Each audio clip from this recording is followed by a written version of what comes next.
快乐不整虚的，咱的评价都是真的。感谢帮我们发现好去处的大众点评冠名播出。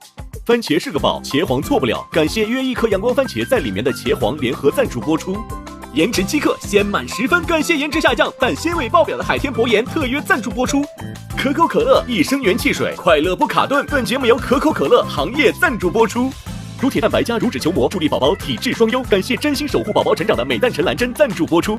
好网络就选中国移动，本节目由指定产品中国移动赞助播出。咔嚓咔嚓，一起脆翻天！本节目由美味酥脆、有料有趣的雀巢脆脆鲨赞助播出。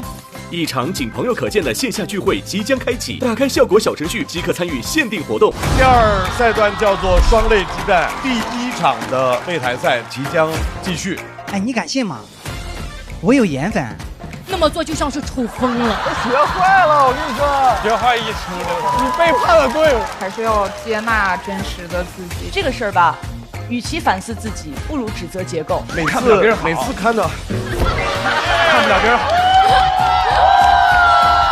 没什么大愿望，我要黑化啦 ！But I like。以为你在玩火，然后。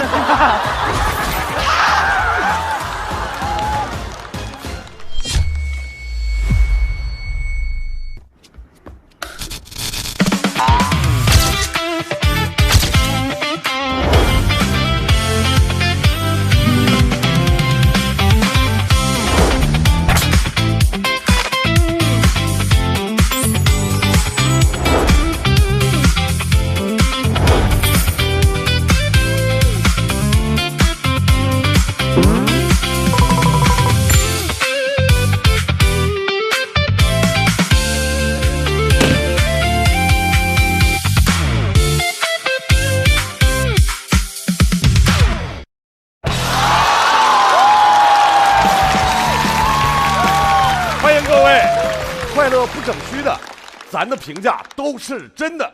感谢帮我们发现好去处的大众点评冠名播出。番茄是个宝，茄皇错不了。感谢约一颗阳光番茄在里面的茄皇联合赞助播出。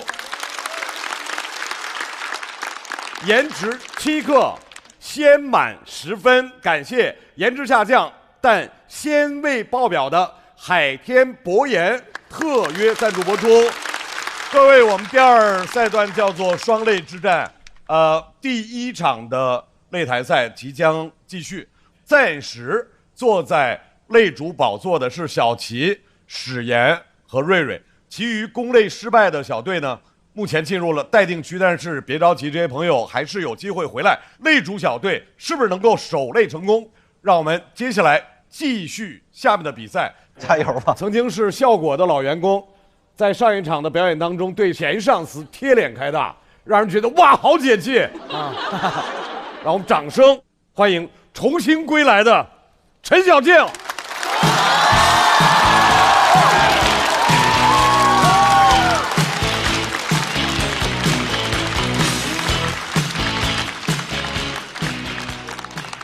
大家好，我是陈小静。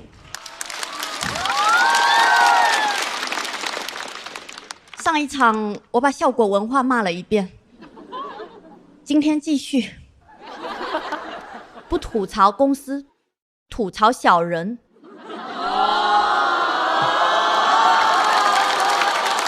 哦，这么共情，怎么了？之前我跟一个演员朋友分享我的段子，他觉得特别好，好到他自己上台就讲了。谁呀？一会儿解答。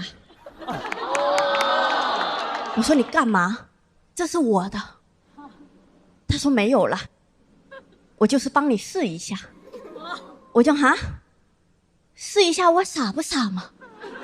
这几年我发现我小时候学的美好品德，都成了我在社会上的弱点。我真，同事套我话；我善，老板欺我弱；我美，确实。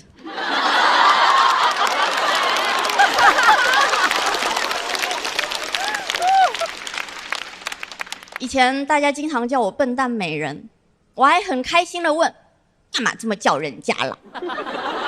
他们说单叫笨蛋没礼貌。人不聪明就会很笨。有道理。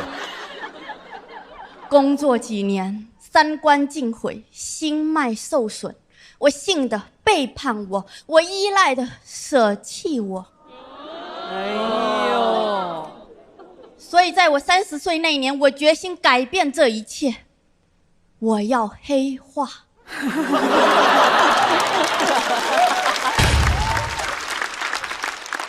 有段时间我都不出门，我就在家里黑化。有个朋友问我，你最近到底在忙什么啊？我说我在学习权谋。他说听起来就很蠢，而且没有人会告诉别人自己在学权谋。气得我直接把微信名改成了劲宝学习权谋版。我不只要说，我还要到处说，我就是要让所有人都知道我不是白痴，我是权谋大师。朋友看我那么认真，也不讽刺我了，他劝我去看医生。我哪有空看医生啊？我忙着看博弈论呢，我看得我眉头紧锁，因为这个东西它里面说到底，它竟然都是在教我数学。他就教我面对问题的时候要排列组合不同的情况，分析利弊，评估风险，从而选择一个最优方案。看完我激动，把以前算计过我的那些小人全部带入了公式。哎呦，我要狠狠地算计他们。算着算着，我在想，要不让人家算计吧。我算不出来，我是文科生啊。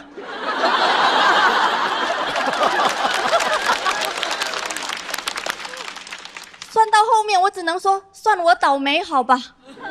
我突然很佩服那些小人，就之前我觉得人家心术不正，这下我突然觉得人家害我也挺不容易的。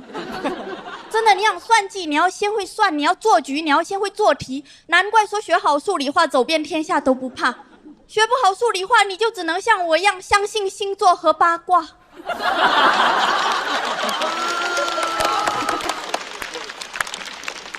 算不出来，我就只会每天在小某书那种遇到小人怎么办的帖子底下跟着发小人滚开。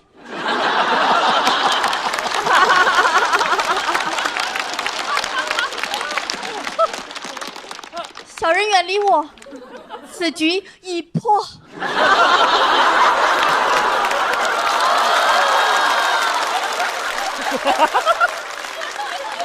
太可爱了，小静。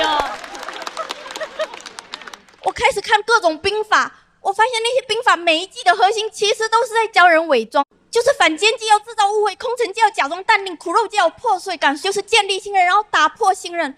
看完我去魅了。除了看书，我还海量刷剧，正统权谋剧哦，不是那种骗傻子的爽剧。那种正统权谋剧，他演员都不是花瓶，剧情都不低能，也没有狗血的爱情。老实说，不是真心变坏，根本看不下去。我是真心变坏的，我逐帧学习。我早上大明王朝，下午雍正王朝，晚上康熙王朝，我天天上朝。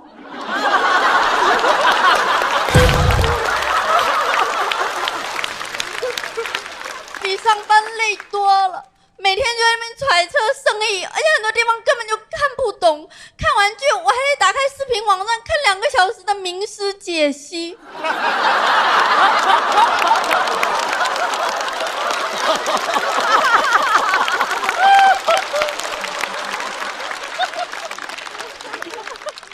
为了学进去，我还要每天写错题集。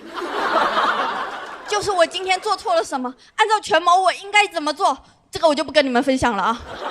因为剧里有一句话对我的影响特别大，分享给你们。有些话你说了，你就是这句话的奴隶；你不说，你就是这句话的主人。学到了，观众怎么学到了？这里其实应该有个大爆梗，但我决定做梗的主人。哦，这个铺得好哎，巧妙。我我发现帝王星术最重要的是你要是帝王。我朋友说，那你怎么没发现权谋最重要的是要有权？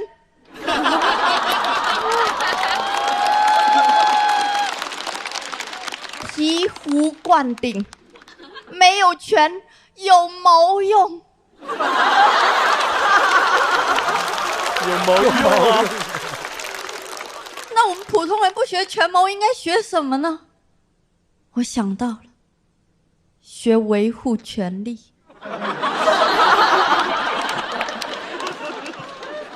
老实说，学完权谋之后，我什么都没得到，还得了疑心病。我甚至都理解曹操了，什么宁叫我负天下人，休叫天下人负我，他就是破碎了。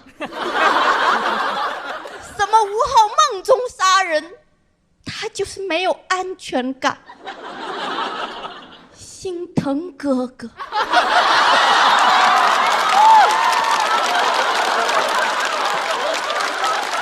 好像在演网剧。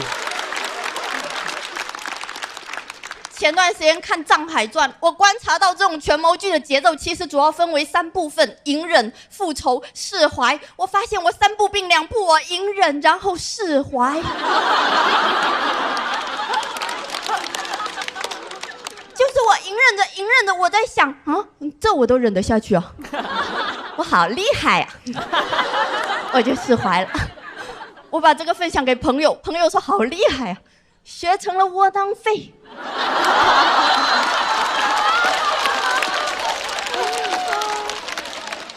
我没生气的啊，因为我并不想当那种无能狂怒的人。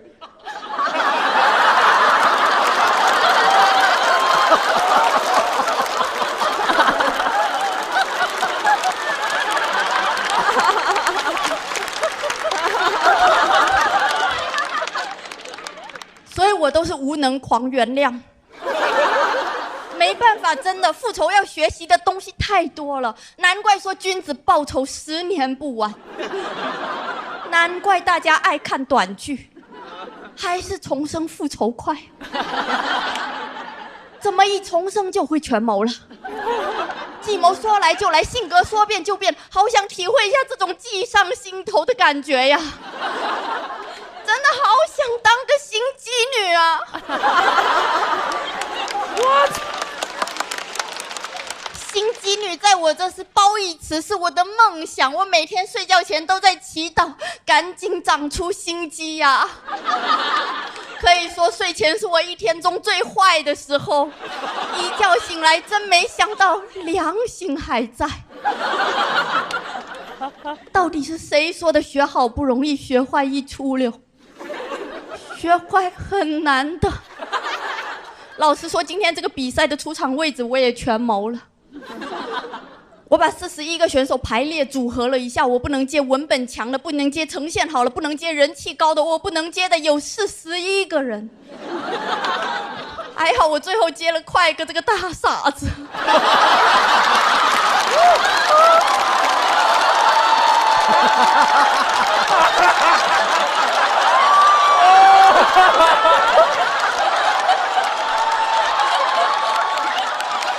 感谢块哥的科举。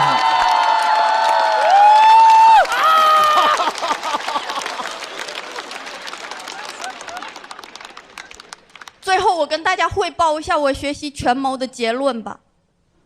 我决定放下权谋了，因为权谋的力量我不知道，但怀疑的力量足以毁灭生活。吾日三省吾身，我是不是说错话了？我是不是又说错话了？我怎么老说错话呀？压力好大呀！难怪古代太后没说2句话就哀家罚了。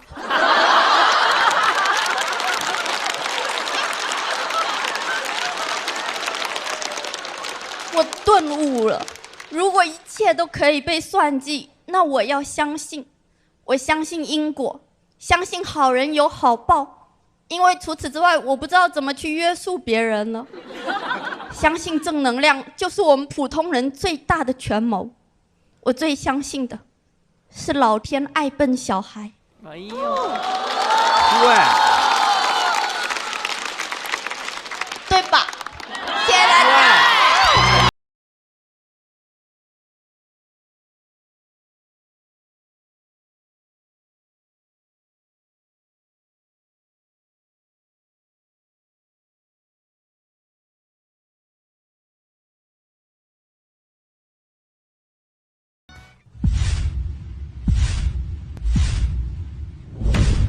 再次掌声送给小静。谢谢。哇，厉害，小静，小静实在太厉害了。对，和我们之前认识的小静脱胎换骨，而且貌似柔弱，对，其实无比坚强。因为我学权谋了。对，因为学权谋学的太好了。说完权谋了，我们整个的心态全谋了，太棒了！哇，哎，感觉就是说，就是这种一种复仇的这种东西，打开了您的任督二脉哈，就是整个感觉。就是怎么这么有趣啊？就是因为越说到后边就感觉生活也许欺负了你，但是你感觉就是特别卡通的，要报复这一切那种感觉。上回感觉像那种暗黑女王。对，我心里就是那样子。对，这一次是血色的浪漫要开始一点点要上来了哈。但是他又不报复。对啊，他没学会啊。因为报复很难，复仇要学习的东西太多了。而且我想说的就是说，善良才是最有智慧的，因为这个世界上出现过无数很有权谋的人了，很厉害的人了，但是这个世界到今天这一步，大部分人还是选择了善良，说明这个世界是因为智慧让善良到现在的，所以说智慧就是善良，所以很重要。我觉得好厉害，因为就是我感觉他有能力，就是他说一些可能。这个话题换成别人来说，会让人觉得讨厌，会让人觉得有种就是有那种卡通感特强。对，但是从他嘴里说出来，你会觉得哇，好好玩。你会觉得这一切在他身上又合理又好玩又可怜，有一点。而且那个发音特逗，我要成为大吃，对，大吃一顿。对，因为我觉得就是小金老师他刚才这一段的这个文本，从尤其是偏中部一直到后面，真的是醍醐灌顶。我们的最强的感受力，就反正我所看到的，就是他从发自内心的想要去黑化也好，学权谋也好，我要变坏，我要黑化啦！真的是发自灵魂的一股，就是真的很认真的，就是没有在跟大家开玩笑。但他去了解权谋，在了解这一切之后，最后放下的那个释然，其实我觉得这一点上其实蛮打动人的。就是无论如何，我们在做着自己手头喜欢做的事情，只要我们的心里面是坚持的那份小小的善良，就会有很多的一些好运在眷顾我们。就是虽然对，那显然能看出来，我也是相信，是必须的，相信的力量。对，因为有一个点特别悖论，如果一个人特别有心机，别人就会知道他有心机，所以就不会对他特别善良，你明白吗？对，所以他就变成了一个。就是说，你有心机，别人承认了之后，大家就不会那么对。真正有心机的人是不会让你发现他有心机的。哇！当你发现他有心机的，都是因为他很蠢啊！真的吗？当然了。你是在骂谁呀？不知道。赵成老师受过伤。我要黑化。来，卢宇老师。我觉得小静这一段非常难。难的地方就好，我就不用讲了，太好了。我觉得太难了，因为他讲的所有的一切是没有发生的。他讲的一个人在大脑当中自己跟自己的对话，自己跟自己的思考，是一个我们生活当中每天会琢磨，但没有人敢去干，或者你也不愿意去做的一件事情。这是一个难，因为你无法去叙述。你一旦叙述，你可以有人物、有时间、地点，如何做的，为什么，就会活灵活现，什么都没发生。这是一个难。再有一个分寸。因为虽然讲到心机或者心机女这3个字，我们都会有共鸣，但是如果小静不是小静，另外一个人、另外一个样子、另外一个语气、另外一个感觉，我们未必能够瞬间全然共情他，你可能会有点排斥，说：“哎，我不是那个样子。”是的，谢谢哇，这是善良美好的力量哎。我现在心里就是重新升起了对偶像剧的热爱。就是我特别想看一个偶像剧，就是像小静这样的笨蛋美女，然后身边有快哥那样就是历经沧桑的慈祥笨蛋，然后还有像小杜这样很有正义感，愿意为别人撑腰的。好巧的人生啊！还有，我觉得可能人到最后就是还是要接纳真实的自己，就还是要有那种偶像剧的精神，就是我就是笨蛋啊。就是我就是笨蛋才会喜欢你。哎呀，就是要有一点恶心别人的精神才行。苗苗，你变了。小静，我跟你说我真实的心态，你这2段好到我都不敢看，因为我们认识10年了，认识那么久，所以每次看到看不了别人好。那是别人。每次看到你的要收尾结束的时候，我都会那个热泪盈眶那种。对，是我学完权谋之后呢，我也特别就是变得多疑，我也不会再相信那些随便接触我的人，我只相信经过时间检验的人。张老师就是，谢谢。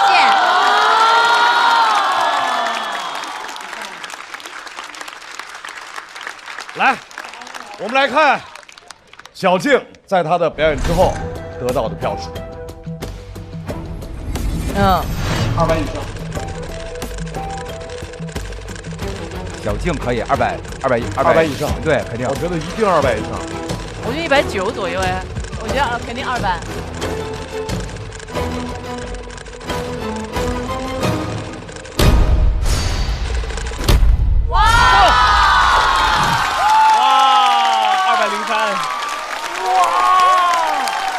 哇，他这一季也好强啊！对，哇，太好了，太帅了，好厉害啊！来，小静回到自己的队友身边，再次掌声送给小静。人疯了以后就入无人之境，对吧？对。太厉害了，太帅了，站住了。特别可爱，就是只有动画片里的一个坏人说：“哇，要统治这个世界，所有的人都要听我的。”我要黑化。我希望他后边能找到不同的角度，去用这种就是假装要当一个坏人，但是内心极其善良，然后这样做一个非常卡通的坏人，是真的好玩的。哦，我每天早上会听那个《资治通鉴》和《恶女修炼》，有那种恶女速成攻略，学坏，锻炼匪气，要追求权力和地位，然后不要有讨好感，眼神一定要坚定自信。我觉得受益匪浅。小人研究，深度研究小人智力的角逐。其实小人是很值得学习的，你看，还有各种非常厉害的精神。你看，其实我越看越破胆，我要当个小人。当小人，真的很累。小人好复杂呀，一看就困，真的很困。好想当坏蛋，真的好想当坏蛋啊！我坏，我最坏啊！我城府深，心机重，我谎话多，我的天下第一坏，谁敢惹我？嗨，小静，正想找你呢。周深老师啊，我黑化，这哪有人直接说自己黑化的？我就是要说，我让所有人都知道，我懂权谋。好，这是给你的伴手礼。减盐不减鲜的海天薄盐。哦，你是要告诉我，一个有城府的人要学会少盐？少盐？哦，我确实是想送你海天薄盐，毕竟它不咸又很鲜，健康又美味。哦，你是要告诉我，要学会平衡？啊，小静，还给我吧，还给我吧！马上要上场的这位朋友，既是新朋友，又是老朋友。他热爱音乐，同时也心系喜剧，还跨界。让我们欢迎白小白。白小白。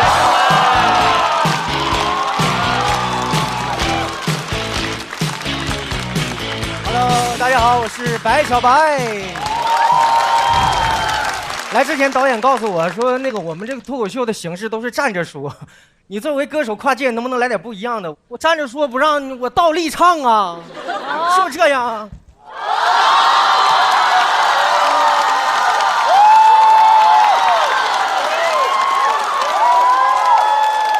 没什么大愿望，没有什么需要干。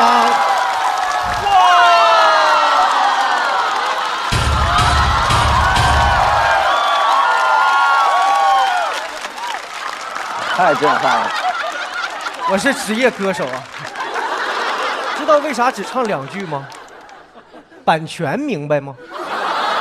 啊，跟他没关系，主要我挺不住了。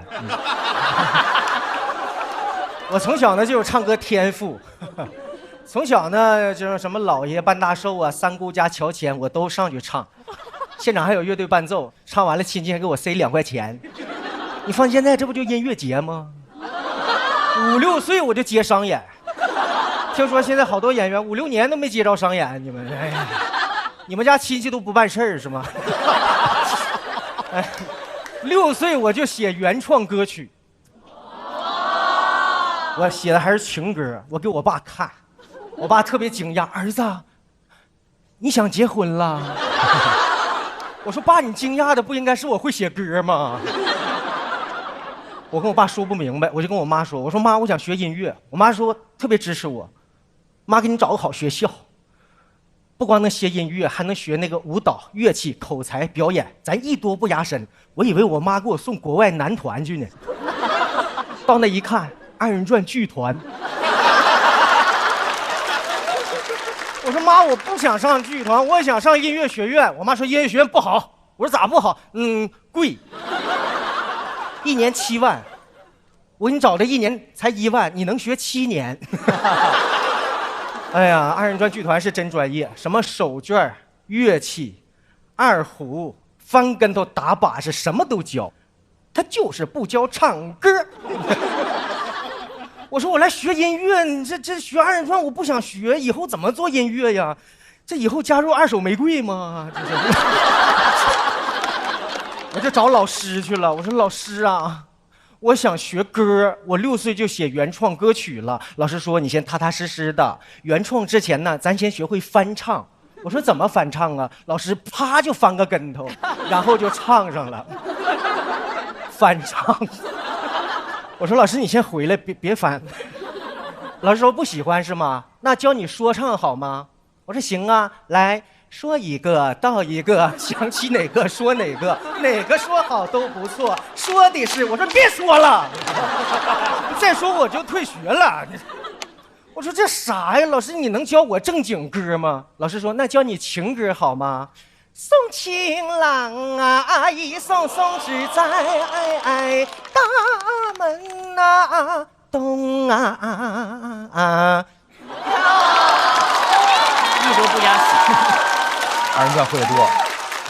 我说再给我送走了，哎呀，在那儿坚持了2年，就逃离了这个环境。毕业之后呢，我找了一家唱片公司面试，那老板就问我，小伙子，你有什么演出经历呀？我说我演过音乐节。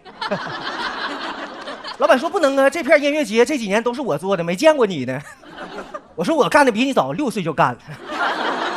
老板说你在哪儿演音乐节？我说就是那个就马家堡、王家屯、麦田村音乐节。老板说那你还会什么才艺？给我表演一个。我当时就给他表演一个翻唱、说唱和宋庆郎。老板说演得非常好，我给你推荐一个2人转剧场去演去吧。兜兜转转我又回到了2人转剧场。那帮2人转演员是真厉害，一个个的包袱炸，效果好，观众都站起来鼓掌。只有我一个人只会唱歌，什么都不会，显得我格格不入，就跟现在一模一样。啊！但是2人转的观众跟脱口秀的观众还是有很大区别的。脱口秀的观众一般看完不满意写个 report，我们的观众不是，看完不满意给你一电炮。我一看这个地方不能演，我得找一个专业做音乐的地方。我找了一个 music bar， 就是音乐酒吧。音乐酒吧那种气氛特别好，我一上去就是特别兴奋。歌手嘛需要互动，上去我就喊喂，双手举过头顶。下边一个观众都没举手。下边俩客人在那研究，双手举过头顶，他是警察呀。有个同事告诉我说，在酒吧演出你得炫酒，炫好了还能给小费。炫酒就喝啤酒，炫进去。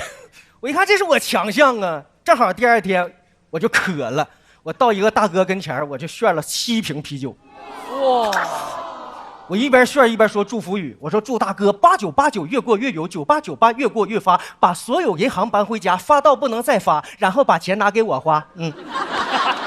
大哥说的老开心了，祝福我收到了。这7瓶啤酒你买单啊？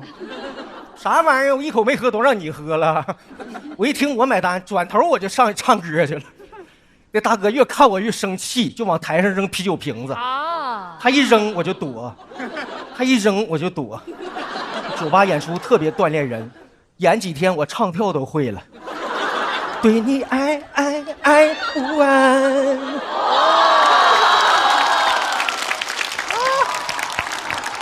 绝活脱口秀。我一看这地方演出不行，太危险，我找一个讲文明且高大上的地方吧。我找了一个 shopping open show， 就是商场开业，门口放个破舞台，铺2块破地毯，还有个充气小人儿，风一吹就这样。见过吗？哎，老板要求我演满40分钟。老板呢，为了招顾客，就给我买了一堆洗衣粉，就让我发福利。我一边唱歌，我一边喊：“谁要洗衣粉？谁要洗衣粉？”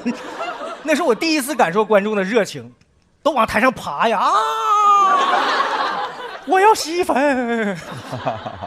我正感受观众热情呢，天空突然就下大雨了，所有人都进屋了。我一边唱一边喊：“啊！谁要洗衣液呀？谁要洗衣液？”因为演出时间没到，我就不能下台，所以说呢，我就一直站在台上。那是我人生的至暗时刻，头上淋着雨，下边没人看。当时我已经哽咽到发不出声音了。我回头一看，音响师把音箱都搬屋去了。我说：“你干啥？我演出呢。”他说：“那个你演你的，我这个东西泡水就废了。”所有人被狂风暴雨都卷进了屋里边，现场只有一个人陪着我，就是他。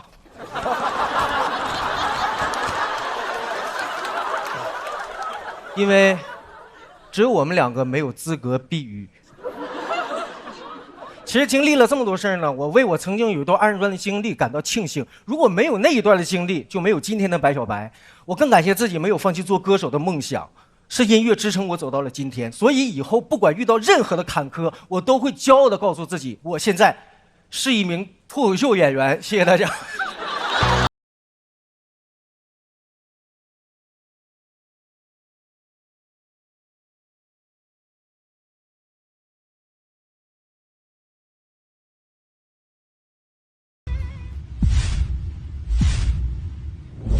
再次掌声送给白小白。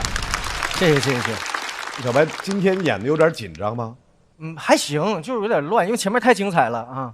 你也很精彩呀！一上来，哎，倒立的小美满，第一回听哈。从来没听过满美小啊。没什么大愿望。满美小倒着过来。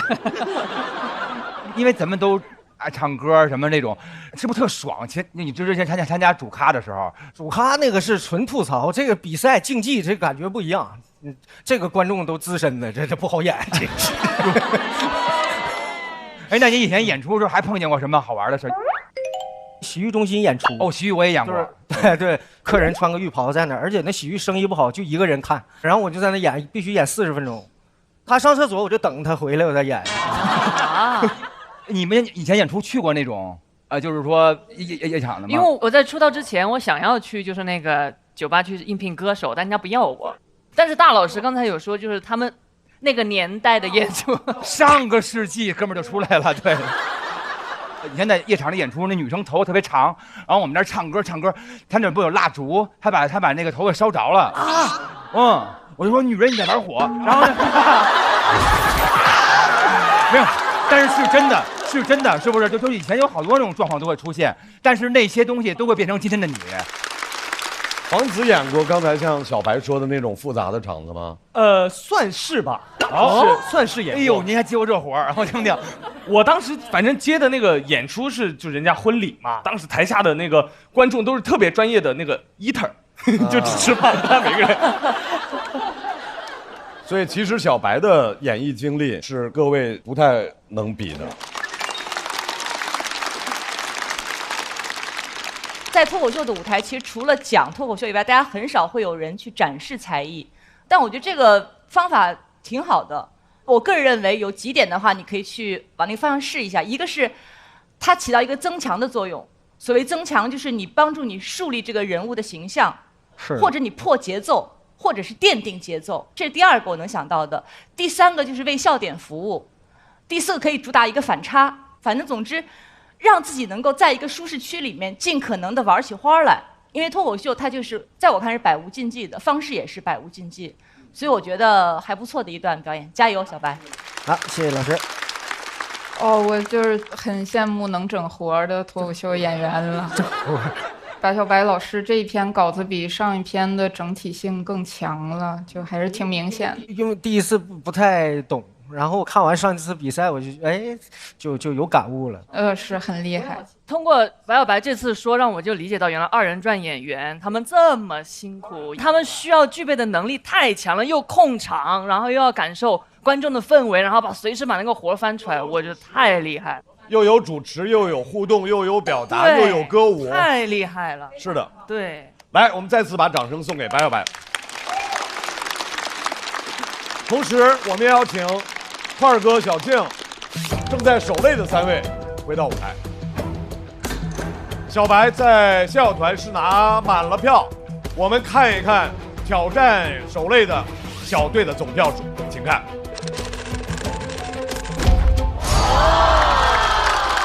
你看，我每次都这么少。掌声送给白小白，因为总票数是508，所以小快、小静和小白将进入待定区。再次祝贺第三线守擂成功。第三线很难打，太难了，这么高。欢迎欢迎欢迎欢迎！我线下开放麦排练的节奏也都挺好，但是一到演出的时候紧张，一紧张我的节奏就快嘛。后来我发现别的脱口秀演员都是等观众笑完了再说下一句，我不是，我都一般观众没笑完我再说，就是很快。所以说我学习了很多经验嘛，我比上次多1票，上次168，这次169啊。我是觉得这个票，不太理想，很沮丧。坐吧，咱们是按这个票，我这应该再低点，给我换一马扎。领导，您坐 C 位。如坐针毡。你们就是看到那个抽签抽到你们的时候，你们的感受？抽中我们那一刻，我想终于轮到我了，给他们展示一点真正的幽默。我当时想的是，对，挺高兴就上去了，对。攻擂失败的那个时候，心情是咋样的？众望所归嘛。我还没演完我就知道了。我本来以为会有一些个悬念，但是我也怕悬念让大家等得难受，我上来就把悬念给他破除了，你知道吗？太体贴了，我多体贴。体面人就是这样。对，我觉得快哥心态很好啊。这些年我在这个行业就光传授心态了，知道吗？我从来没有操心过快哥，所以今天就很，以后也没有机会操心了。反正大家都很爱快哥。快哥，你是我第一个脱口秀界的老师，你们现在夸得越狠，到时候我就哭得越重。每一次大家聚在一起的时候，永远都是他让大家嗨起来，然后他那些阐释啊，就天然的搞笑。我觉得观众可能不太。没有了解到他那个稿子里表达的那个痛苦，越说越心酸了，眼泪要下来了。跟小静我们2个认识也得有个7、8年了吧，至少应该是脱3时候认识的，现在又是脱3了。哎呦我的娘啊！你说说，一个轮回咱都走完了，因为我们俩都编剧嘛，而且那时候也经常一块演出。小静。被罚那场演出，其实我也被罚了。哦，对，那个印象最深刻了。对，那时候我们也是按患难之交。对，他那时候还做了一个视频吐槽公司的节目。小静是我的重磅嘉宾，那时候你压力很大，同时在做怎么办？然后他脱舞，自己没上去吧，还得给别的嘉宾写稿。你在那磨那个咖啡，我去你房间。那年代还没有那种解压玩具，他在那儿跟疯了似的磨。都是我内心真实的。我的妈，这个笑点！你看这是。对，所以我们俩说要组合的时候，那些编剧朋友就说：“哎呀，对，一个商界奇才，一个略懂权谋，是不是？反正就讽刺我俩智商不高，智障。对，但其实我一直觉得我们俩挺聪明的呀。对呀，这个。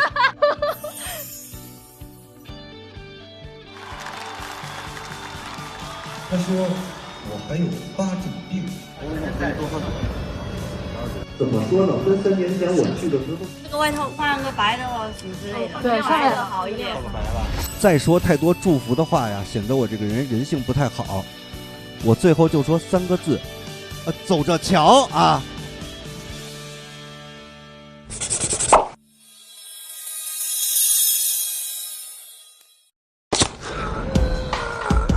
这榜牛啊！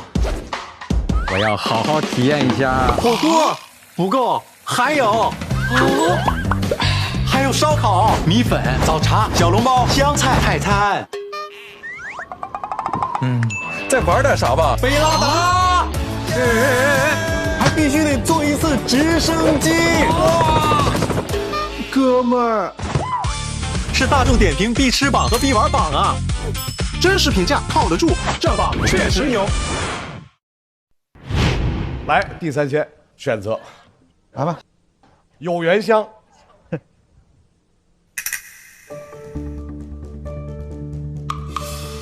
是了，是我们那个了。来压一手，我觉得是有缘。哎，我也觉得。我求你了，我求你了，求了。你没选上啊？我认真选择。阿修大国手不惊云。我那什么，你不想上吗？哇，不惊云啊！我俩就猜对。阿修被抽到的公类小队是阿修、步惊云、大国手。本队第1位要出场的演员，成功的打破了次元壁的阿修。阿修，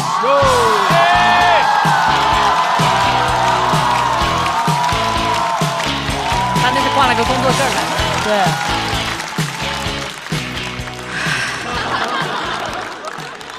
感谢大家，非常感谢你们。介绍一下，我是阿修。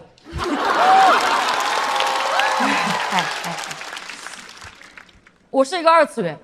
其实2次元很难定义，但是如果到了30多岁还只喜欢看动画片，那就是2次元。我呀，我相信大家小时候都是喜欢看动画片的，我也非常喜欢看，因为我的家庭环境太宽松了。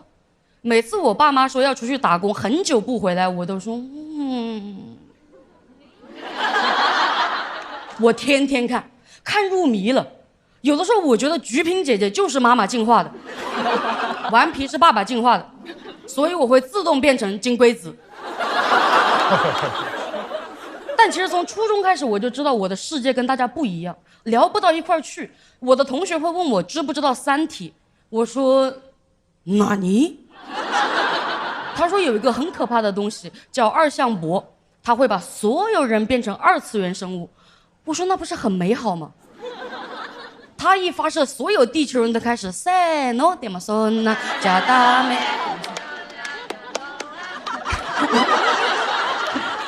谢谢，谢谢。这首歌叫《恋爱循环》，我的同学们也在循环恋爱。只有我是28岁之前都没有谈过恋爱，因为在我的脑子里，爱情是注定的，就是你遇见那个人的时候，你们2个人手指会闪光，眼睛会变成星星，会有一阵风适当的吹来，花瓣落下，2个人头发都被吹起，一个人说啊，一个人说哈，这是爱情。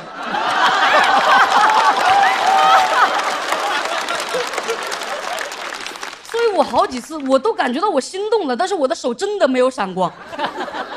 我耳边也没有听到恋爱循环，我真是绝望了。有的时候我都会看着我的手说，怎么还不是？可恶！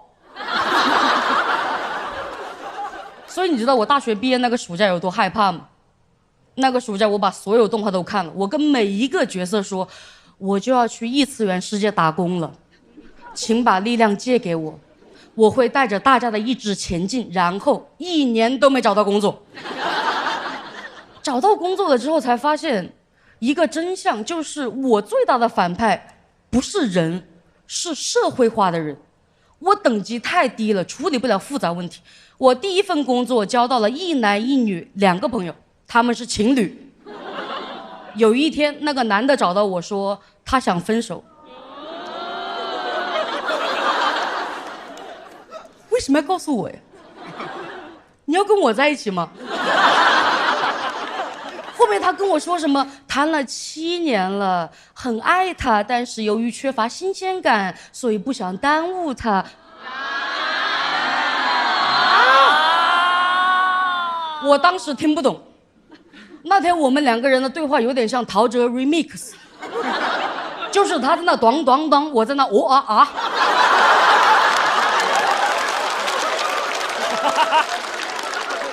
因为爱情不是这样的，动画里只有一种情况是爱了很久却要分手，就是我超爱，但是我们不是同一个物种。想到这我脱口而出，我说你还是人吗？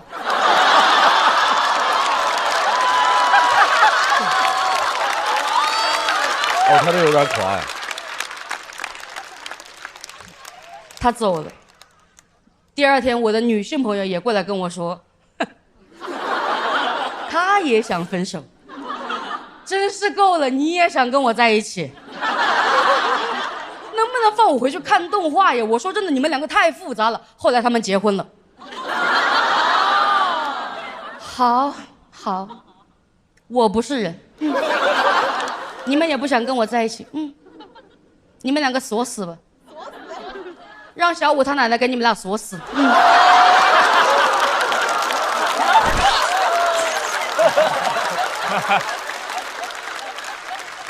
我没有去他们的婚礼，我去了另外一家公司。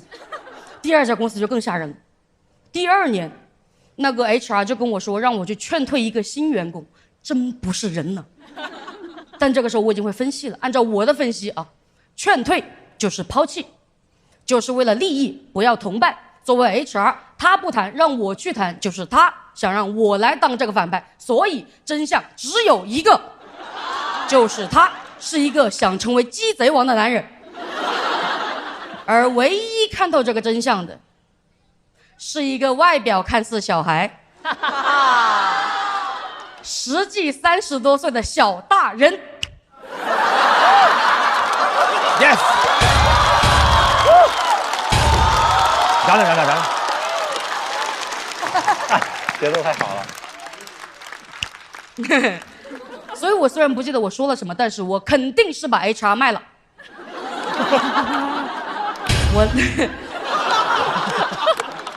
我当着那个员工，我把邮件念了一遍，然后我说，他们想让你走。我狠狠背叛了 HR， 不仅如此，我回去还给 HR 发邮件，我说 best wishes。我太坏了，我是一个彻底的双面派，我从一个小大人变成了一个大小人，怎么会这样啊？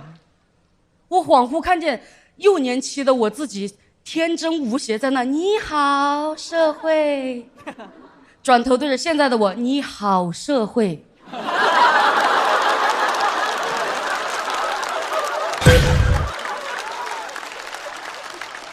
我好想回去，我真的很想回到那个纯粹的世界，因为动画里只有好人打坏人，现实是坏人让好人打好人，甚至让朋友打朋友，还要叫脱口秀和他的朋友。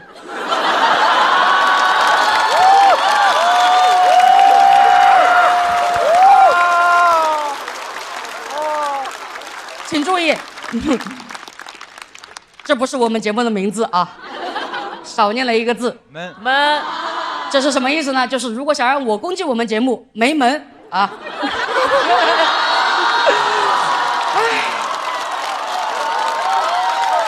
给自个儿留后路，上过班。我也进化了，真的，我早该进化了。我现在自我认知是一个2次元带点复杂，3次元带点童真，2.5次元。我为什么感觉我早就应该进化？因为我发现我童年的朋友们也早就变了。童年的智慧树下智慧果，现在红果果变成了短剧平台，绿泡泡变成了聊天软件。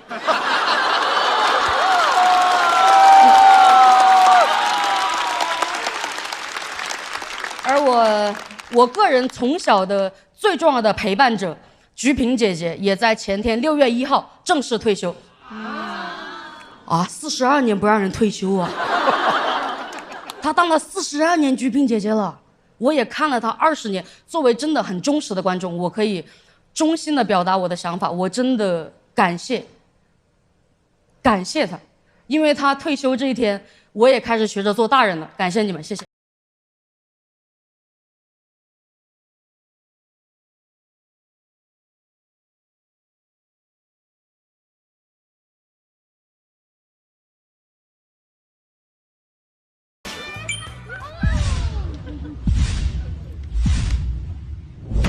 再次掌声送给阿秋。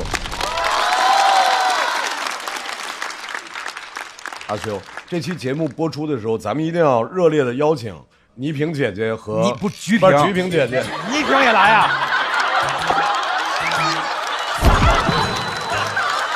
心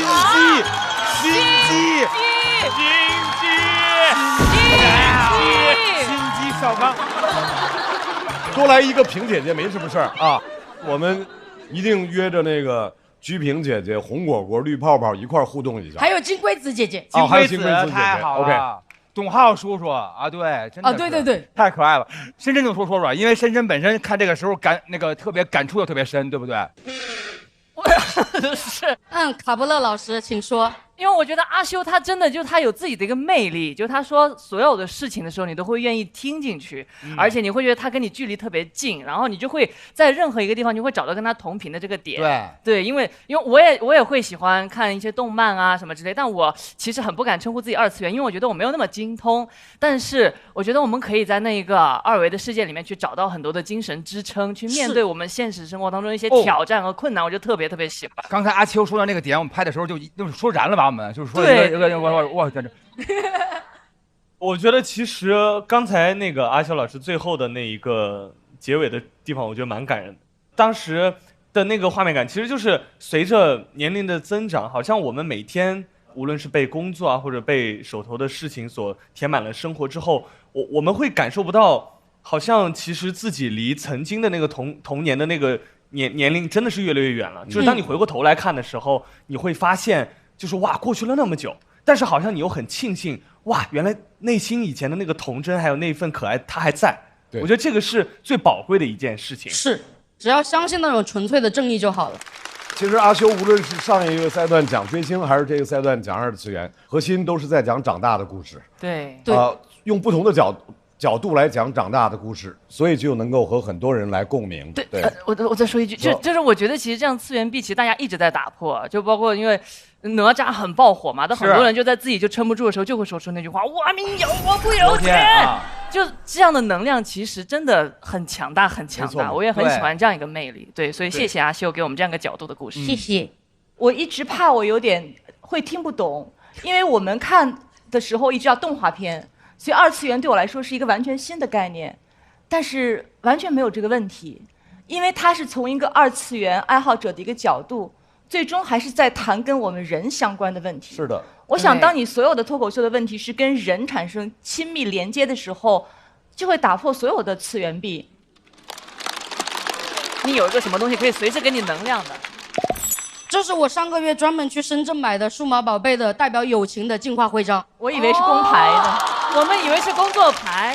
我想来要比这个朋友赛，所以我代表了这个友情的徽章。我希望我们的跟节目的友情能更进一步，我希望。哇塞！来，苗条老师。我很喜欢阿修对题材的选择，就是上一次是讲自己当粉丝的经历，然后今天说自己喜欢二次元。我觉得年轻人创作就是应该彰显自己的审美品味和存在的，我觉得很棒。谢谢阿修在2个赛段用自己的角度来跟我们分享成长，我们也很盼望未来能够听阿修讲更多关于自己成长的故事。但是听之前，我们先来看一下本轮在他的表演结束之后，他获得的票数。校团10票满票，现场观众投票结束之后，阿修获得的票数是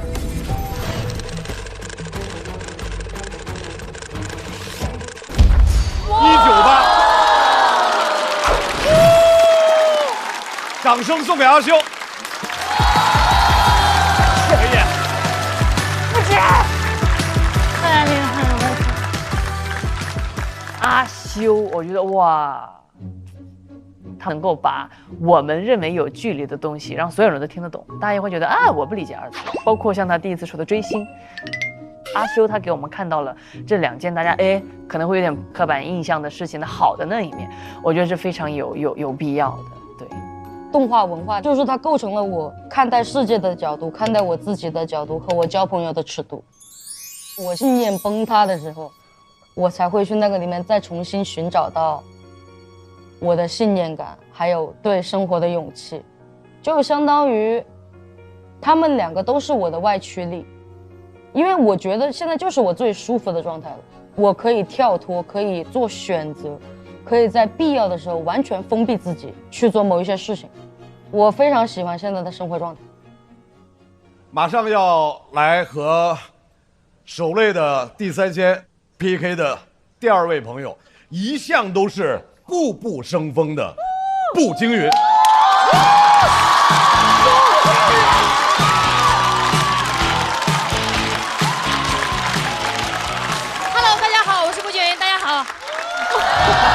谢谢。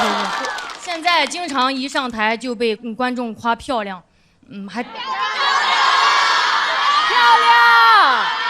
亮，没有硬要的意思啊，其实挺不习惯的，因为坦白讲，我整过容，就我现在这张脸基本上都动过啊。我知道说到这儿你们听不进去我说啥了，都想仔细的看看我。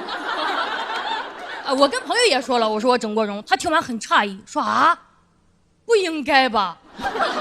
整容脸不是那种很漂亮的吗？我说朋友不是那种很会提供情绪价值的吗？其实我从小就知道我自己长得不符合审美，我以前是单眼皮、塌鼻子，但我们全家都是双眼皮，所以那会儿小时候老有亲戚会问我说：“哎，你眼睛怎么这么小，还这么单呀？”我总不能说你嘴巴怎么这么大，还这么欠呀？那小孩就答不上，就只能在那受着。我小时候看电视翻杂志，里面有很多美女哦，都是大眼睛，哇，她们那个眼睛大的呀，真是大到我了。我小时候看一部剧叫《还珠格格》，里面所有的主角都是双眼皮，那丫鬟也是双眼皮，连剧里那匹马都是双眼皮，气得我当时就瞪大了双眼，发现瞪不大，撑大了鼻孔真撑大了。上学也没人教我什么多元化的审美，老师嘴上说，同学们一定要注重内在，心灵美才是真的美。但初中体操队形比赛的时候，他就把漂亮的女孩都放第一排，我们那种不好看的都站后面。当时我就站在后排，咬牙切齿地原谅了所有人。谁让我心灵美呢？我总不能直接冲到前面拍拍那个最漂亮的同学，我说你后边去。没看出来我是心灵美吗？那么做就像是丑疯了。丑疯了，这个有点好笑。我那会儿经常想啊，为啥长辈、老师都是夸别的孩子漂亮，但夸我聪明？为啥站在最后一排的那些同学里，就我最敏感？哎呀，这个丑人开智早，真是雪上加霜呀！整个青春期我都留着又厚又长的刘海，就是想遮住自己的眼睛，下面再用校服袖子捂住嘴。咋说呢？遮住2/3的脸，露出1/3的自卑。哎，其实连这1/3都不想露啊，但没办法，丑人也得呼吸。终于熬到了高考结束，别人第一志愿双一流，我第一志愿双眼皮。我想家人从小就说我不好看，肯定会支持我的。我回家就说了，我说那个我想去整个容。哎，话音刚落，全家开始夸我漂亮。我姥爷甚至说，哎呀，虽然你眼睛小，但你眼珠子黑呀。我听完2眼一黑，我最后还是自己攒钱去割的双眼皮。但成年之后啊，大家就很体面了，不会直接说谁丑，只会默默的区别对待。我以前上班的时候竞聘过一个岗位啊，笔试过了2个人，一个是我，一个是人群中一眼就看到的美女，我偏要争。现在回想，真是自不量力，只有力量。输了我都不服气，气冲冲的跑领导那儿质问，我说凭什么？我笔试成绩比他好哎。领导说啊，因为他形象好。我说形象好咋了？还形象好？行吧。出门就后悔干嘛呀？这下形象没人好，脾气还比人差。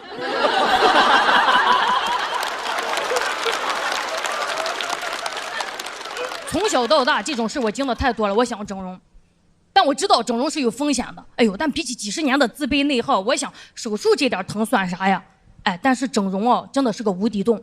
我当时割完眼睛是大了，大到一眼就看到鼻子不行。我想做鼻子，我承认当时是一种赌徒的心态了啊，因为我做完双眼皮就有人夸我好看，尝到甜头了。我想既然已经美了，要不再美一把，再美最后一把，要不直接梭哈吧。哎，万一真能实现美貌自由，那就金盆洗脸，这种地方再也不来了。当时躺在手术台上，那个灯啪的亮起来，很刺眼，挺紧张的。我心想跟医生开个玩笑，破一下这个气氛。我说医生，哎，一会儿做完我会比这个灯还亮眼吧？医生没说话，直接把我全麻了。做完鼻子我还幻想就像电影里演的那种，让我坐在镜子前，纱布一层一层的拆开。医生看到我手里剪刀啪就掉地上了，对着我的脸呀 beautiful。 结果是我拆开纱布，他说呀，叫主任过来。我下觉得不对劲，我说啥意思？他说你先别着急，我就知道我得急了。我赶紧起来看镜子，我说怎么肿成这样啊？感染了。我当时后悔的要死，我心想为什么要赌这一把？我心想我收手了，我不玩了，把我的心灵美还给我。医生看我那样，赶紧就安慰我说：“哎，你放心啊，我保证修复，能修复到你之前没整的样子。”啊！我说啊，我整容图的是个过程啊。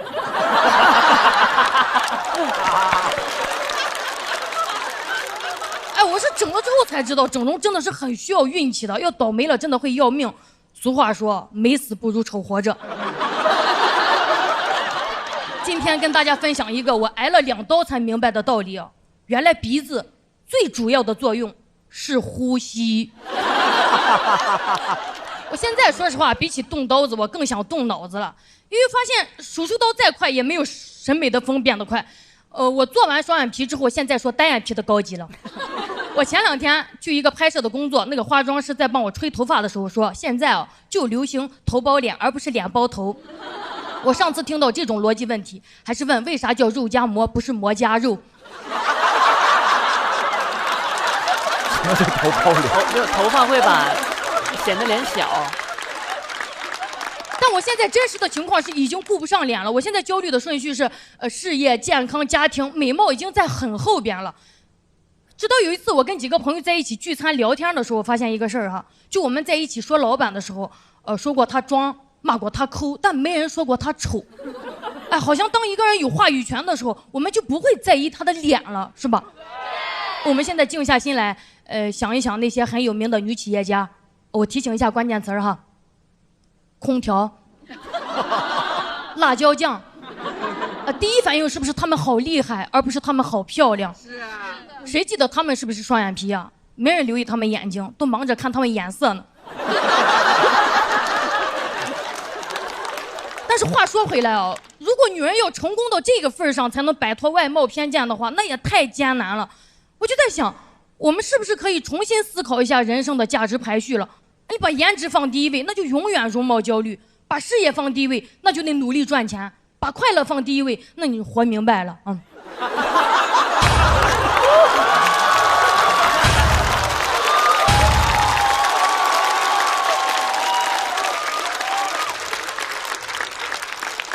当然，我也不想说什么女孩子不要容貌焦虑，咱都自信起来这种废话，因为外貌偏见它还是在呀，那就等着吧。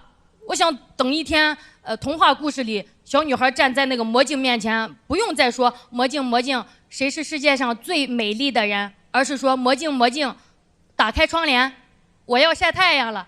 谢谢你们，我是步俊云，谢谢大家。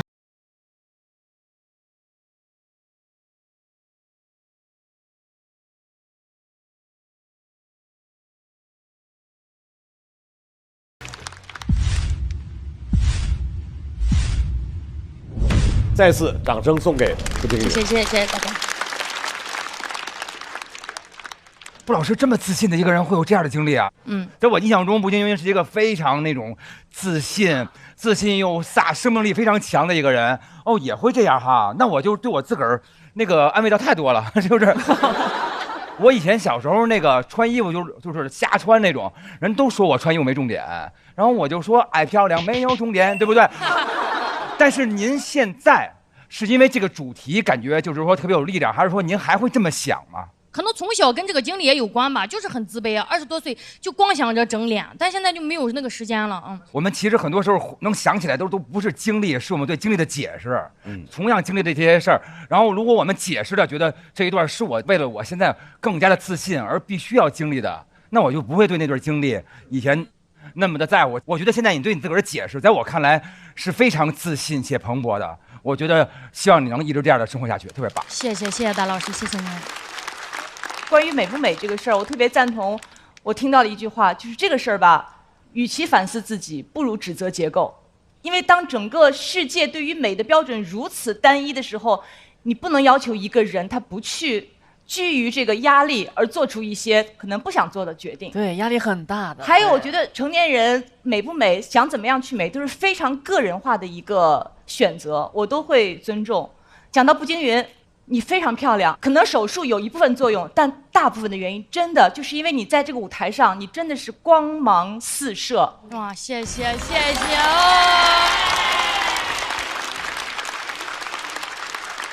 很多时候人们会说成功是最大的医美，最好的医美，但我特别认同，你得允许一个不成功的、长得也没有那么符合大众审美的人，他不用因为自己外貌而觉得焦虑。对。有一点我特别相信，你跟人生很多事儿相比，外貌是特别不值得排在前几位的一个事儿。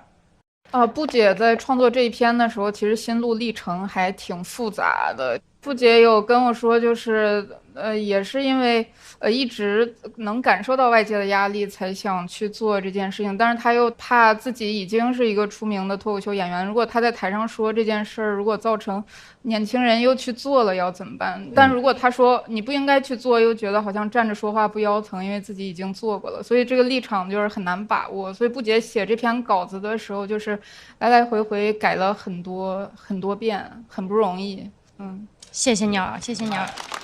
我就最后一句就特别喜欢这样的对话，就会感觉就是有的时候那些压力真的你很难去完全不看到它，因为那些东西它就明晃晃的摆在那里。但是通过聊完之后，感觉在脱口秀这个舞台去看到了很多就是我们自己心中的疼痛，别人可能会觉得矫情，但在这里被认同这种疼痛，我觉得是一个很幸福的事情。所以非常非常喜欢步惊云老师，谢谢。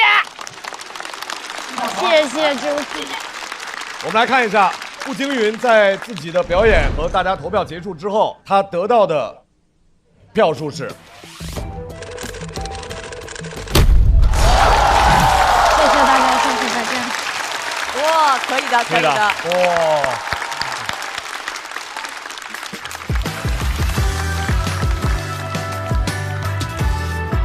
没接住你啊，加油！其实我小时候是一个非常热爱表演的呀，我从小就有个演员梦。我爸说你长这样，你到那儿就淘汰了。我爸当时特别认真，他不是故意伤害我，他说孩子啊，你做梦呢，就那种表情。演员长什么样，你打开电视看看。我绝对不可能对我女儿说出那样的话。哎呦，我女儿跟我整容前一模一样，长得，但是我现在每天就是发自内心的夸她。她洗完澡在那照镜子，我说哇，宝贝，你真的好可爱，你怎么长这么漂亮又好可爱？给她夸懵了。她说啊，有这么好看吗？她对着镜子也迷茫了，你知道吧？所以我最后的底为什么要用魔镜梳？我是想说，以后的小女孩站在魔镜面前，她已经不需要再审视自己的美貌了，就打开窗帘，我要看太阳，我要让阳光洒进来，我是一种美好的期许吧。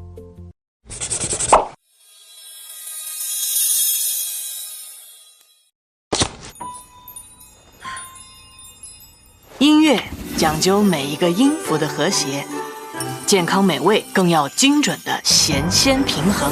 海天博盐，每100毫升盐分低至7克，开启精准控盐新时代。海天博盐，减盐不减鲜，每顿都是好吃的健康餐。颜值7克，鲜满10分。海天7克超薄盐，更多海天薄盐系列产品，我的减盐选择。这个小组最后要推出来的是一位大家熟悉的民间哲学家大国手。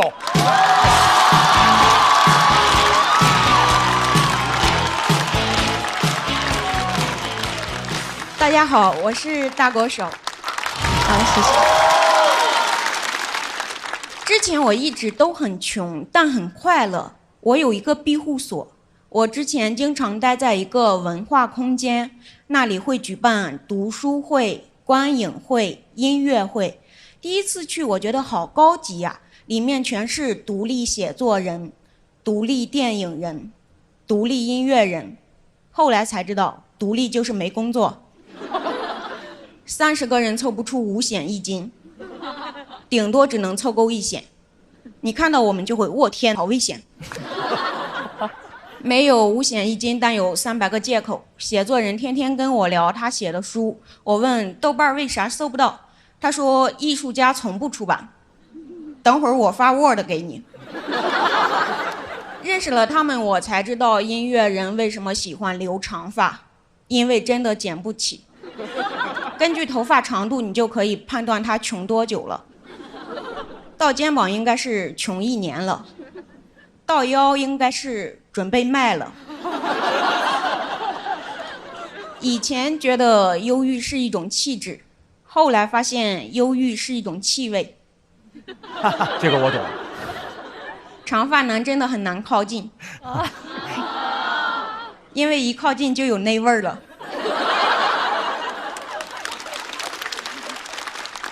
所有人都很穷，你甚至可以听到这样的对话：借我50行不行？分3次还你。这么有实力，3次就能还清。听完我就爱上了这里，这里有一种无条件的包容，因为没一个人有条件。有次我看到一个人是骑共享单车来的，我就劝他：你都这个条件了，你就走2步吧。他说不是，上个人没锁。那你手里的奶茶，上个人没拿。我说给我喝一口，他就骑车走了。因为学哲学，我在这个空间很受尊重，他们觉得我很聪明，经常跟我聊哲学。有次吃完饭，大家就坐在那儿，开始问我，什么是自由意志？人生有没有意义？宇宙的起源是什么？聊得非常深奥，非常抽象。但有个问题没人敢触及，没人敢问，在哪儿买单？这个问题太具体了，而且真的有答案。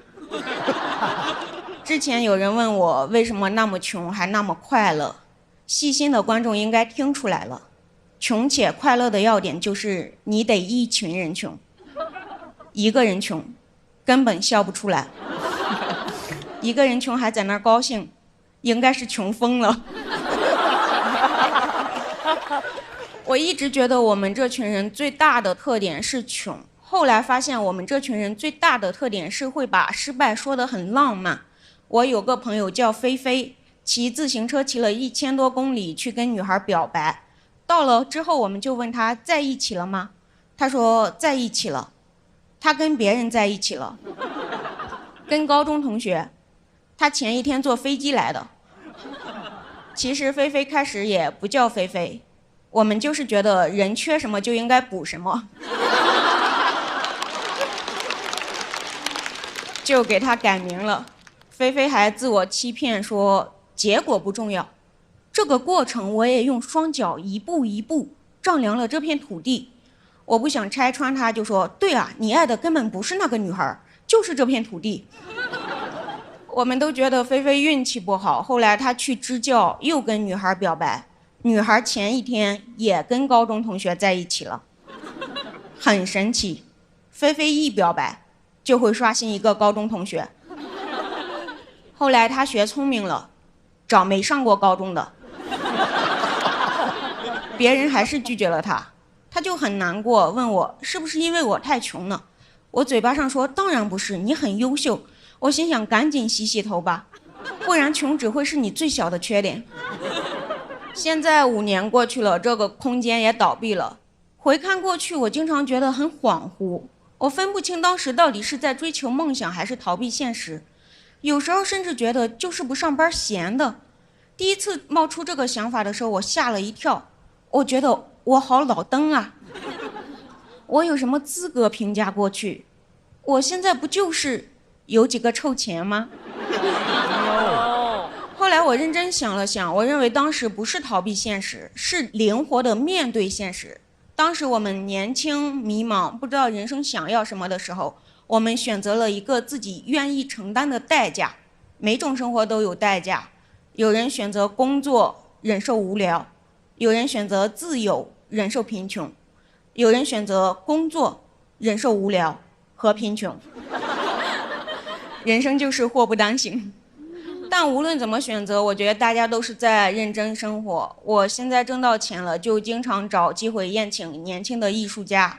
今天现场来了一个新的俱乐部，叫折耳根喜剧，这就是我的俱乐部。我是听说节目组可以给俱乐部的主理人包差旅来上海，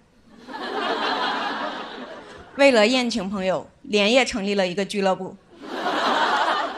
路子确实有点野了，但我觉得也还好吧。我也只是看到一辆共享单车，没有锁。最后，我想跟迷茫的人说，不要怕，因为没有方向，就代表哪里都可以去。谢谢大家，我是大。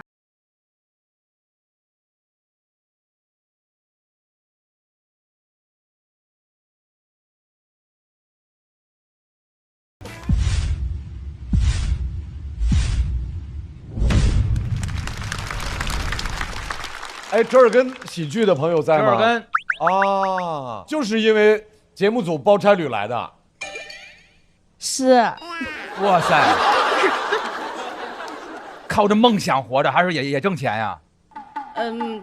靠找他要钱活着。他就是梦想本梦啊！你觉得靠找大国手要钱能要出多少钱呀？每个月都可以找他刷新一次。啊。到现在我已经给了他2000块了。4年呀。还有另外的朋友也会给我们钱。你们俱乐部营业吗？怎么一直在化缘？营业的，就乞讨。就是上次他来完之后，其他俱乐部的老板说给他送2张桌子。当我们听完了这个俱乐部的存在现状之后，不由得觉得这小块不错呀，活的。所以所有的俱乐部的主理人们，大家都要在我们周围的其他俱乐部的身上多看多学，看看别人就知道自己活得还可以。再次掌声送给大国手和折耳根俱乐部。我好像没有什么样的资格去点评这种生活。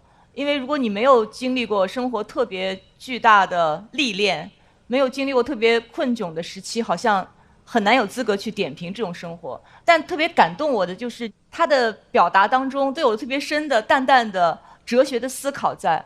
其中最让我动容的一句话就是灵活的面对生活，给我触动特别大。人可能就是这样，就是你到什么山头唱什么歌，随行就市，高有高的走法，低有低的走法。确实，我觉得这可能就是大国手他的哲学思考带给我最深的感受。谢谢大国手。而且大国手其实他讲的这个东西对于我来说是非常燃的，这在我心目中就是我的2次元。因为我之前确实认识一大堆那些玩摇滚的、画画的、摄影的，就特别味儿那帮，就是对，然后而且特别神就是在于，因为这帮人特别喜欢那种病态的天才。但是他们最终学会的只是病态，没有学会天才。对，就是很遗憾的点就在这儿，因为大家都以为病态天才是因为他因为病态很容易嘛。对，关键这天才你没有啊，你就学了个病态啊。但是他能无怨无悔的病态这件事非常值得肯定。其实我听大国手好几回脱口秀，都让我燃起来那种感觉。对，我也是非常的共情，尤其是那一句就是迷茫的时候，那就证明你哪都可以去，哪都可以去试。我在18岁自己想要来到大城市，我也试过，就是去卖手机，然后发传单，然后包括那种就是有的那个品牌他会开那个馆，然后他会请那种一天可能100块钱或80块钱，你在那帮他站着看，不要乱掉，帮他摆回去那种东西。那一下我其实是非常迷茫的。但是那一下我就觉得这句话感觉是说给当时18岁的我听的一样，就是你迷茫，那就证明你可以去多试试，你试完之后，也许你就可以找到适合的那个，这是很重要的。所以我就觉得特别的鼓舞我，以及那下让我觉得哦，有人在支持你。虽然隔了那么多年，我才听到支持我的那一句“加油”和“你是对的”这句话，所以非常感谢大国手。一般都有2种故事嘛，一种是苦尽甘来的故事，但苦尽甘来其实也会给读者一点负担的，就觉得哎呀，那要怎么努力才可以甘来呢？但是苦中作乐又是另一种更治愈的故事，所以大国手一直在讲这种故事，所以非常棒。谢谢。大国手手里面没有一盏灯，但是我要很认真的告诉你，上次你的魔旅讲的是自由，这次你的文化空间讲的是生存。如果我有灯，我一定会给。谢谢大国手。我们来看一下，请3位回到台上，我们也请手累的3位来到台上。你别看，我来看，看不看都要看，我念给你听。行，没事的。我们来看一下，在大国手表演结束之后，他得到的票数以及他们这支小队得到的票数，请看。别看，162。这支小队得到的总票数是554票。我们再次祝贺第3仙手累成功。恭喜，太厉害了，手累成功。因为我理解他，确实听了他播客之后，他平时就是把生活放在第一位的一个人。但是比赛毕竟是一个很短时间创作的东西，你如果临时创作，他就会觉得很赶，对吧？对，开他玩笑，就是天天在那熬夜补裤裆的那种感觉。我说你早补裤裆呀，你非得裤裆那么大了，所有人都觉得难看了，你才开始补，天天补，补的我都心酸，我都想给他戴个那个老花镜让他补。来吧，第3仙的3位朋友，你们已经面对过3个小队了，接下来你们要面对的是第4个小队，请在有缘箱里面抽出你们下一组要面对的朋友。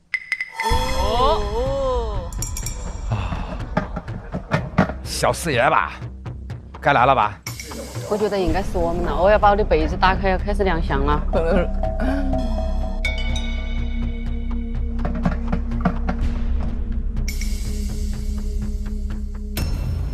杨鑫、大刀、小四爷。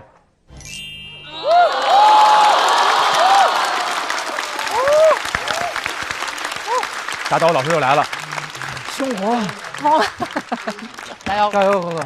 要上场的攻类小队是小前锋小四爷、神奇主妇杨鑫、自成一派王大刀。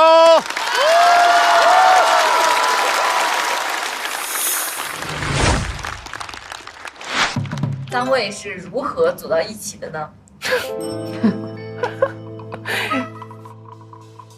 我们争取过来的。欣姐说：“你喜欢谁，我们就去抢谁。我们有一个候选人的名单，小四爷就位列其中。”球门代表小四爷，我们要站起来欢迎吗？过来，你过来。这里面最喜欢小四爷的幽默，是真的，我帮他证明，来嘛。我们昨天是压着演的，他压不压我们知道，我心里想，我可拼尽了全力啊。他当时其实内心是非常纠结的，他和大国手也可能想有机缘巧合再重新组队，但是我们一直在给他洗脑，放弃吧，对吧，欣姐？完全正确。用了20分钟把他老婆洗通了。那我加入他们吧。来。你们组队后有愉快的玩耍吗？根本没有。永远记得那一天晚上，他说：“你需要改稿吗？”我说：“我需要。”他说：“好，等我回来。”我等到凌晨2点，他说他走不开了。7结束了，可是大狗又突然来了。我心里面想，大狗就是比我重要。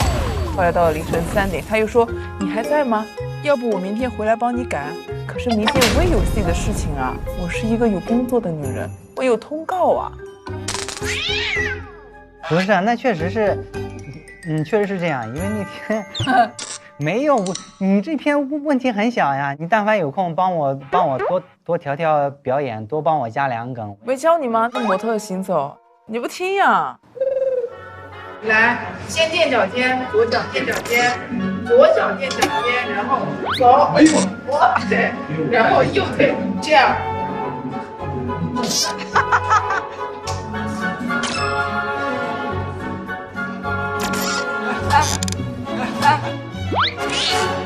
欣姐，你说句话。我每次看到他们2个对话的时候，都是第2天早上了。对，欣姐睡得特别早。她每次在群里面凌晨1、2点你们帮我看看这段有什么问题。欣姐反正早就睡死了。对，我们是实力和潜力都非常强劲，前途一片光明的3人小组。你同意吗？我同意啊。那我也同意。帷幕才刚刚拉开，等着瞧吧。第1位上场的老朋友了，大家都在关心，不知道他现在一天吃几顿饭呢？掌声欢迎小四爷。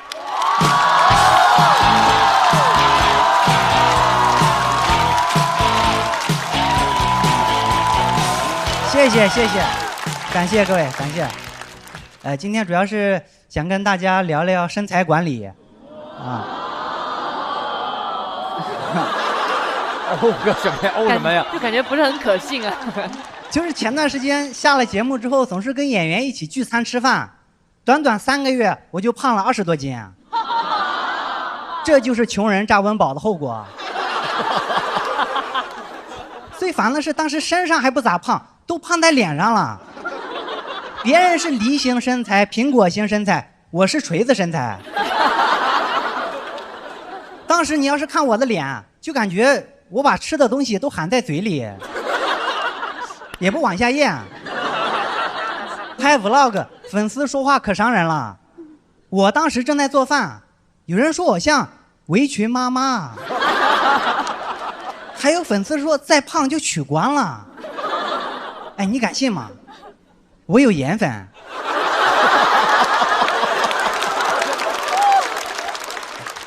恶评有点太多了，而且节目马上就要开始录制了，上节目胖太难看了，我必须得开始减肥了。我开始吃减脂餐，这很难受啊。这对我来说有点太残忍了，因为我刚开始吃上好吃的。我第一次点减脂餐的时候，我还以为他忘炒了。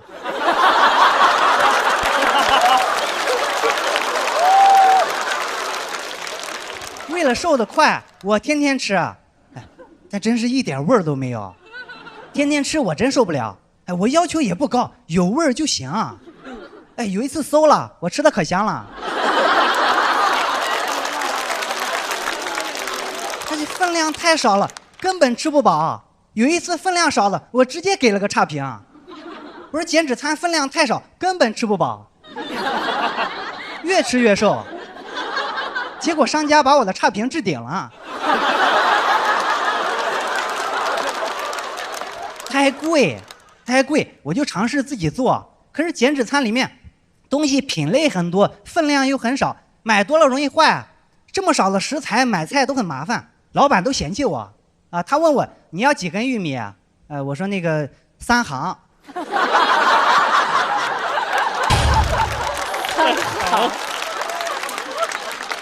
老板白了我一眼说：“你知道做减脂餐不仅要减量，还要减盐吗？还好我有海天博盐生抽，盐分下降，但鲜度爆表。你带1瓶走吧。”啊，我说好。那玉米我要1行就行，海天博盐生抽拿2瓶。吃不饱已经很惨了，为了瘦得快，我还得运动。我还买了健身房的私教课。我没有脱离群众啊。其实是赶鸭子上架，不得不买了。我本来是想买一节体验课，然后学几招自己练，结果在店里被学员认出来了。教练看到学员跟我合影，他就以为我是那种有钱买课的大明星，拉着我买课。首先我不是大明星，其次就算我是明星，但我的人设是穷啊。我就想拒绝啊，结果教练说你是明星，你肯定不差钱。这句话一下子就把我夹起来了。我有点好面子，所以这课我就不得不买了。但是我抠，我必须得跟他砍价。我砍价砍得有多狠，可以说把明星带给我的面子全都丢光了。买完课，我是以素人的身份出去的。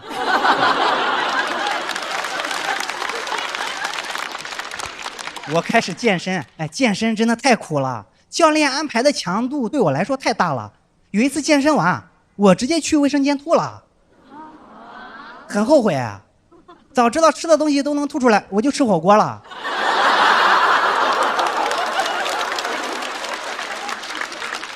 不仅累还疼，尤其是练完腿第二天我动不了了，点减脂餐根本没法拿。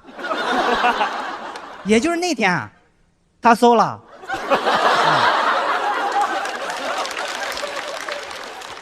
朋友们，我说累那是真累啊，因为我吃过苦。我是农村人，从小帮我爸干了不少农活，但我依然感觉健身很累，跟种地一样累。甚至有时候健着健着，我感觉自己就是在种地。因为教练还教了我一个健身动作，叫农夫行走。我刚听到这个名字的时候，我有点敏感。我真想问他，你是怎么看出来的？那你教别的学员是不是白领行走？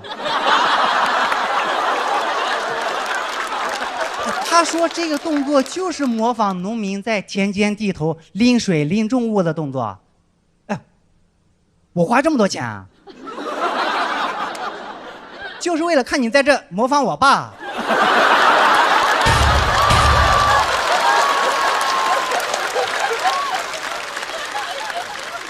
他还给我示范，两边各拿一个哑铃往前走，我一看就不标准。他没把裤脚挽起来。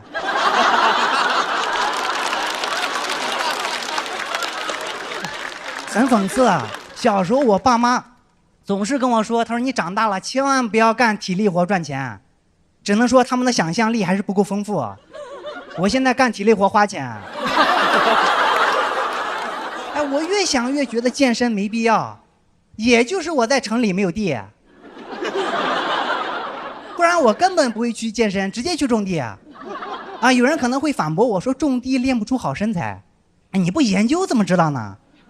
用锄头的时候收紧核心，抻肩，一组5亩地。一组5亩地。每天来5组，不仅能健身，等到秋天还能同时收获小麦和小麦色皮肤。而且健身健完你就拉倒了，但是种地你不白种，你再种点生菜、番茄，减脂餐都有了。这样健身的钱你省了，减脂餐你也可以自己种，你种个地直接把一条减肥产业链全打通了。商家1分钱赚不着，这就叫用小农经济打败资本主义。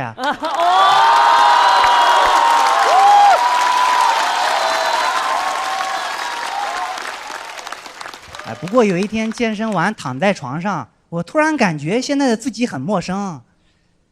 我感觉现在在做的事都是在背刺以前的自己。以前我就想多吃饭，现在能多吃了，我却在减肥。我还办健身卡。去年我刚在节目上吐槽给我推销健身卡的小哥，怪不得我脸那么胖呢，都是被自己打肿的。感觉这些经历就像是我做的一场梦。去年我还吐槽给我推销健身的，今年我主动开始健身，果然人生如梦，梦都是反的。既然梦都是反的，那我下一个段子主题已经定了，我要好好吐槽一下上海的别墅有多难买。讲到这，感谢各位，感谢各位。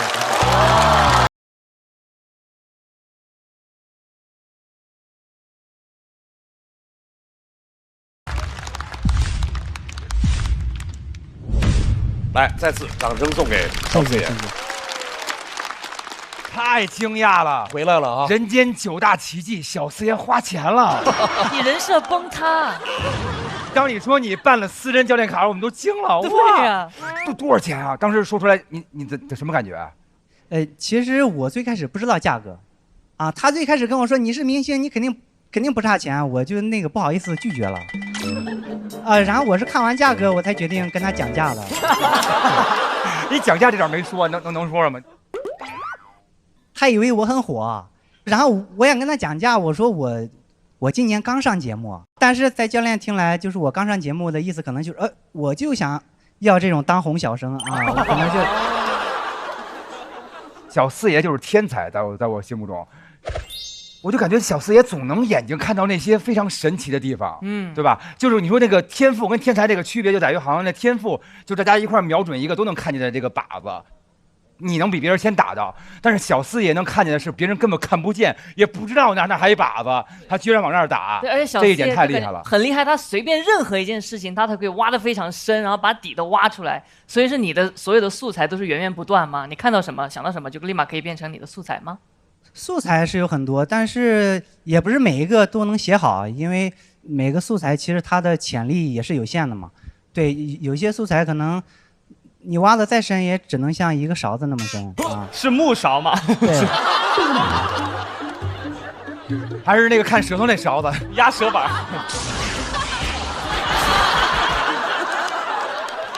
对，但是有一些潜力比较大，然后他可能就能挖到井底那么深。还有一些潜力更大的，就是周深啊，潜力更大的是周深。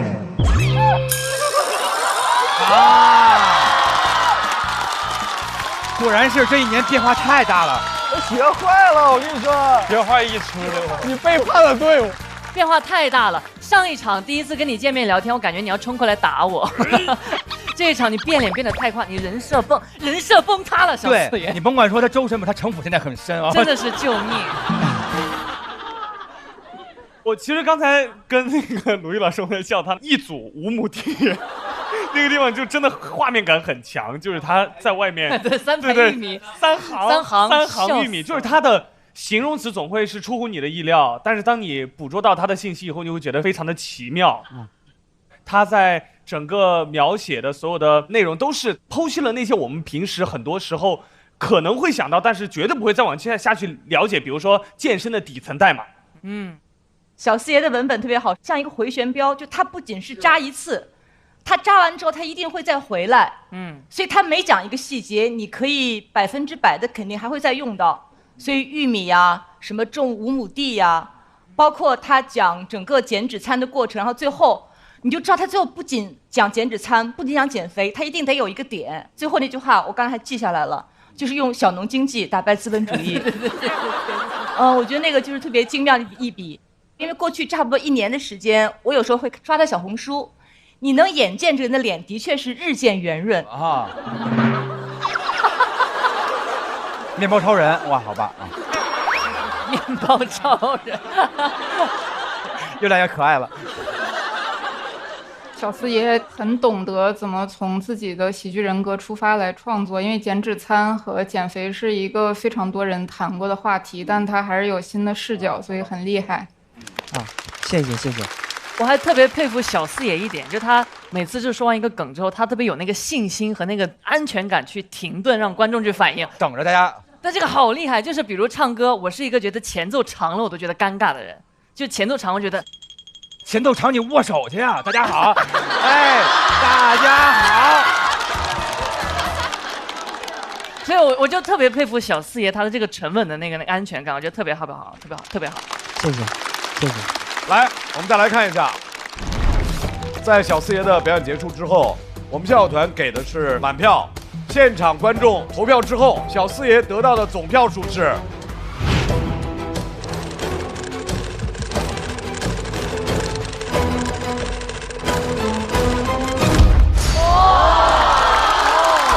189，也是不错的成绩。掌声送给小四爷，加油！谢谢。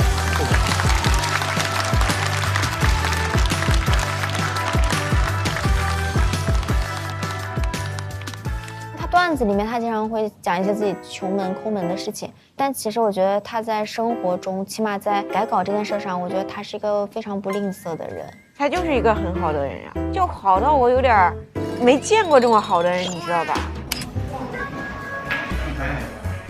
这里到这里很硬啊。对啊，我现在就觉得太硬了。对，这个前提完全歪掉了。你的前提你也没凸出来。是呀，我觉得我现场讲应该会挺凉的。不会啊，因为你第一句就破了呀。是啊。因为我俩本身关系就很好，虽然鲜为人知啊。我俩甚至还有一天晚上躺在床上聊到了5点。他生活中也特别的可爱，有时候我夸他，我不知道你说的真的假的，这种东亚小孩是这样的，收到一些夸赞他就羞愧，太厉害了，笑死我了，我喜欢这个。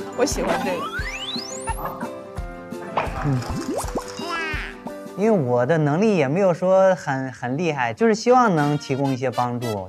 要是提供不了，有时候感觉也挺无能为力的。当然，如果他们有空的话，也可以帮帮我，我这些素材都得新写，我这些。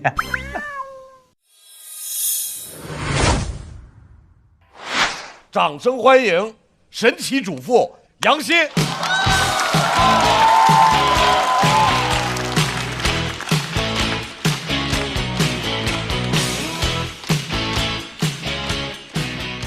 大家好，我是杨欣，我是一名家庭主妇。我跟老公认识2个半月就结婚了，婆婆为这个事情也不太高兴。我最开始还想这会不会关系不好相处，但后来我婆婆过来照顾我月子，我是总结出来了，婆媳关系它没有市面上说的这么复杂，你只要相互不说真话，相处就会很融洽。但前提是不能有我这样的老公，因为他说话特别的直。我跟他是先领完证然后回家见的家长，第一次见到我婆婆，他就说他头疼。我问我老公，你妈妈是不是身体哪里不舒服呀？他说没有，他就是单纯的不喜欢你。我以为他在跟我开玩笑，我说不对哟，阿姨有说他具体的是头疼，我们要不要去跟他买点药？他说真不用，他是看见你就头疼。我当时想给他把嘴巴缝起来。有一天我们正在吃饭，我老公突然间对他妈妈说，妈妈，我能不能给您提个意见，您以后跟别人说话的时候可不可以稍微委婉一点？就一个儿子跟母亲说话过于客气的语气，我只在电视里听到过，但人家的称呼是母后。可我婆婆却突然间炸了，她说我说别人什么了？我说别人什么了啊？我老公说算了妈妈，只当我没说。我婆婆说不行，你说呀你说呀。我当时心里也在想，你说呀，我也想听。她说算了妈妈，当着别人的面我不好说的。我婆婆反应也快，她说我说杨欣什么了？我说杨欣什么了？她说您今天早上给杨欣端早餐的时候说吃吧，吃了以后好骂死我。婆婆说天哪，这也叫说别人坏话呀？她说妈妈，最开始您不承认，给您点穿了之后，您又说这不叫坏话，这就没法扯了。我当时心里想，好尴尬。如果我的孩子这样跟我说，我是没办法应对了。但是我的婆婆，她给我展示了一条新的思路，她直接把桌子一拍，简直是娶了媳妇忘了娘。我心里在想，你们刚刚就这个话题吵得好好的，你把我扯进来干什么？我老公也不甘示弱，直接把碗往地上一摔，受不了了。婆婆说天哪，你居然给老子吃脑子。他说我没有称，他称了的。他肯定是情绪激动搞忘了，我在旁边听得非常清楚。然后他就开始痛哭，我婆婆这下就慌了，她说儿子你别哭，你才做完近视眼手术，你这样哭你眼睛会瞎的。我老公不理他，他说你别哭。他这样一吼，把我孩子给吼醒来了。他说妈妈给你跪下好不好？我老公看见了之后说妈妈，我求求您不要闹了行不行，我给您跪下。他们就开始对跪。我哪里见过这种场面，我当时人都要吓晕了。但是我不敢晕啊，因为他们3个人虽然各哭各的，但都哭得非常的投入。我要是一晕了就没人管小孩了。他说你别哭了，妈妈去死好不好？他那个语气我模仿不来，但是里面带着一丝威胁，我的死是你哭造成的。他就去砸墙，他砸了2到3下，我数着的。我分析那个力度应该也不是很疼，但是他补了一句哎呀之后，就顺着那个床躺地上去了。我老公突然间从地上弹起来说：“老婆，打120。”婆婆也从地上弹起来了：“别打，打了我骂死他们。”第二天一早，婆婆像往常一样推门而入，把我和我老公吓得从床上弹坐起来。她说：“我想通了，我在这里影响了你们2个人的关系，我决定回老家。”我当时心里那个雀跃呀。他说让他爸爸来照顾他，我天有他了。我连忙在被子里掐我老公大腿，我老公说不用，他自己能照顾好自己。我当时心里想 beautiful answer。 婆婆回去之后，我把孩子绑在腰间拖地都非常的开心，但是没开心到几天，他们又打电话过来闹，主题仍然是娶了媳妇忘了娘。有一天我老公实在受不了了，他说爸爸妈妈，明天我就去跟他离婚，孩子归他，以后不要打扰他们母子俩。我觉得我老公好霸气。挂了电话之后，我说算了算了，你跟我说实话，你们家到底能不能照顾好这个孩子？如果能，孩子就给你，因为像你这种家庭以后不会有女人愿意跟你生孩子的。我走。他说你要走，带我一起走。我说你说的这么浪漫干什么？谁带这么大个拖油瓶？他说这样，从今往后我父母给你打电话，你就不要再接了。我有种被保护的感觉。我说那你呢？他说我也不接。我们一直坚持到过年才回去。回去之后，这个事情在我心里都有阴影了。我害怕到他妈妈给我盛的饭我都不敢吃，我偷偷的跟我老公换掉。我想你把你儿子吃坏，你总要把解药拿出来吧。晚上睡觉我也不敢，我说我好害怕。他说不会的，他们只是窝里横。我说现在不就在你窝里吗？他说你放心，他们不敢对外人怎样。我说啊，我还是外人呐。第二天就得回我们家了，他妈妈又开始不高兴，又哭了，还是说他娶了媳妇忘了娘。我心里想，这么多亲戚怎么收场啊？我没想到我老公这么老实的性格，他当着一屋子亲戚人的面对他爸爸妈妈说：爸爸妈妈，这是我第一次也是最后一次跟你们说这样的话。从小你们就喜欢搞我，虽然我知道你们是错的，但是我都忍了，因为我是你们的儿子。结婚之后你们还是搞我，我也忍了，因为我是你们的儿子。但是现在你们要搞他就不行，因为他是我老婆。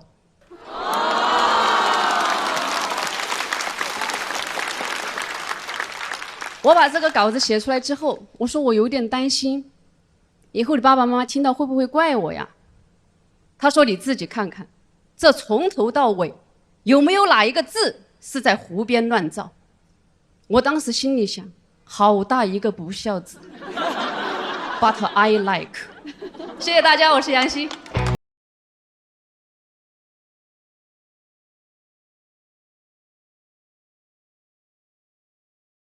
倒计时。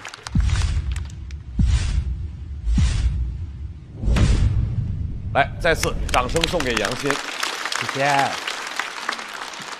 我的确最后犹豫了一下，我说说我为什么拍灯，还有为什么犹豫。犹豫的原因是，那种感觉很奇妙，特别像你误入到一个人家，碰到这家人在吵架，我走又走不开，躲又躲不了，就很尴尬的目睹全程，因为它很真实。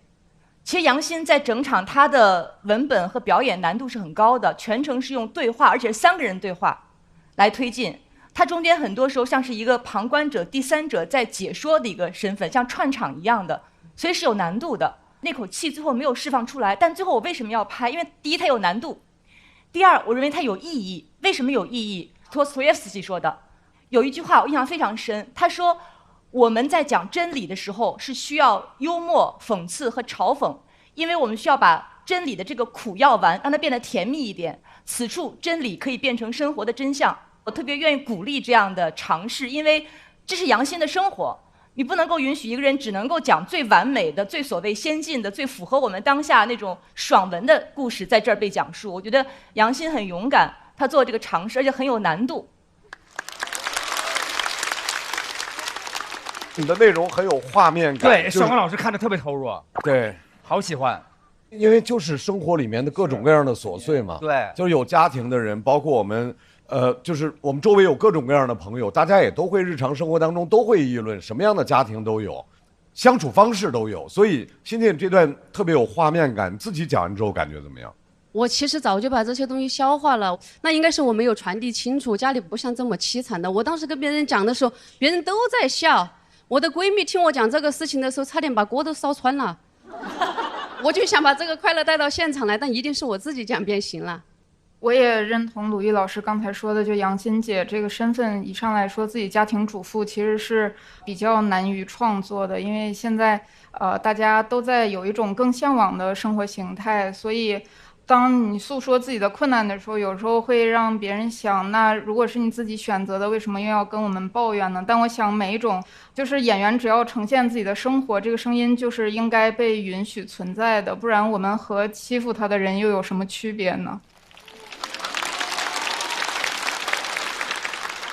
我也看过一个电影吧，它是我的喜剧女神缇娜费主演的，它讲的是一个女战地记者的真实经历。然后他们就发现当地的村民取水是很困难的，就只能由当地打扮非常保守的女性，到好几公里以外的井里去打一家人的生活用水回来。他们就为了帮助这些女性，所以在村子里面就打了一口井，然后很快这口井就被炸毁了。而且他们发现是由这些女性自己炸毁的，他们就不明白这是为什么。然后后来这个女战地记者采访就发现，当地女性在统治下是没有自由社交的权利的，所以去几公里外打水是他们社交的唯一机会。所以有时候当我们不理解别人的选择的时候，可能因为他们的生活里还有更大的苦衷，只是我们没有看到。谢谢，谢谢袅袅。也谢谢杨欣给我们带来的这段生活经历的分享。来，我们来看一下杨欣的表演结束之后，她得到的票数情况。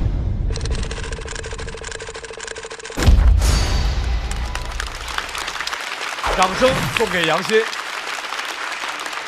请回到自己的队伍，稍事休息。这本身就是我正在经历的生活。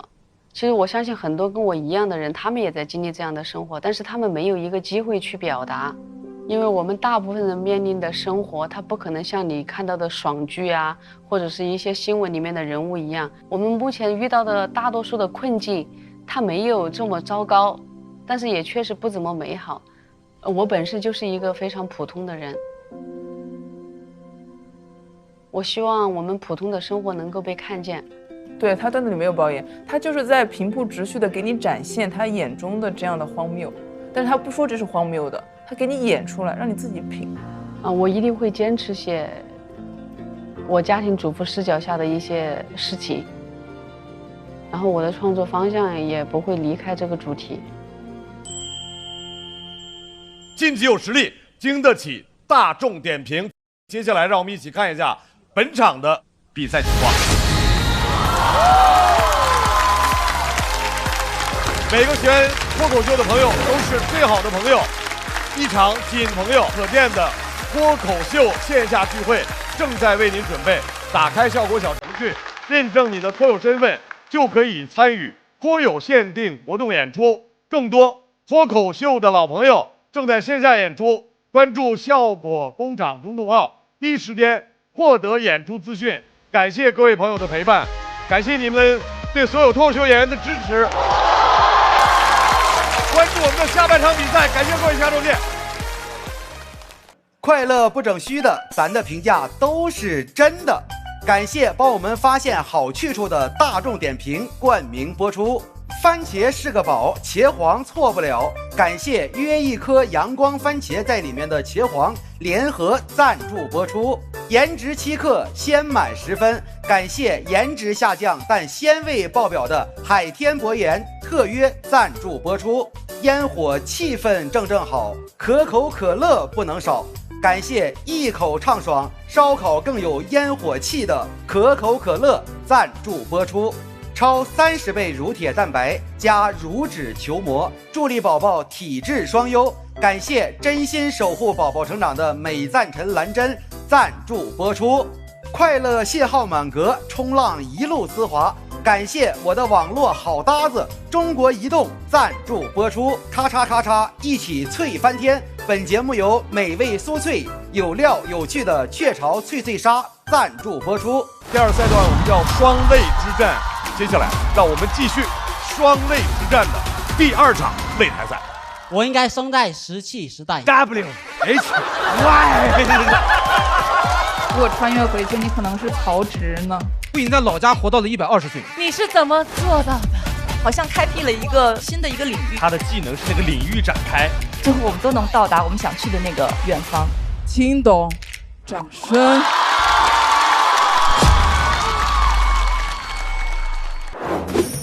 啊，先看看这照片，想让大家认不认识？他们说我等比例长大了，哎，这咋不都不挡上点呢？这啊，还有一个更狠的，你看这个。这是谁？猜猜这是谁？猜猜这是谁？赶紧这块多表现一下子吧！我再涮一下锅。瑞瑞，你到处撩人，怎么有意见呢？哎，长得那么老实，没有单间，没有单间，咱俩拆开吧。都知道上树了。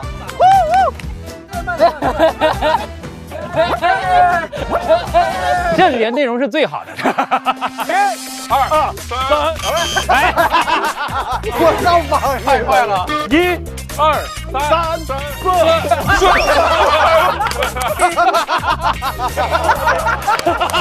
今年咋选的人这是？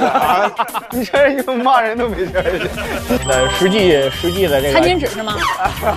我手给。好直男的礼物啊！这是一个，真的很想要。加给他，加给他。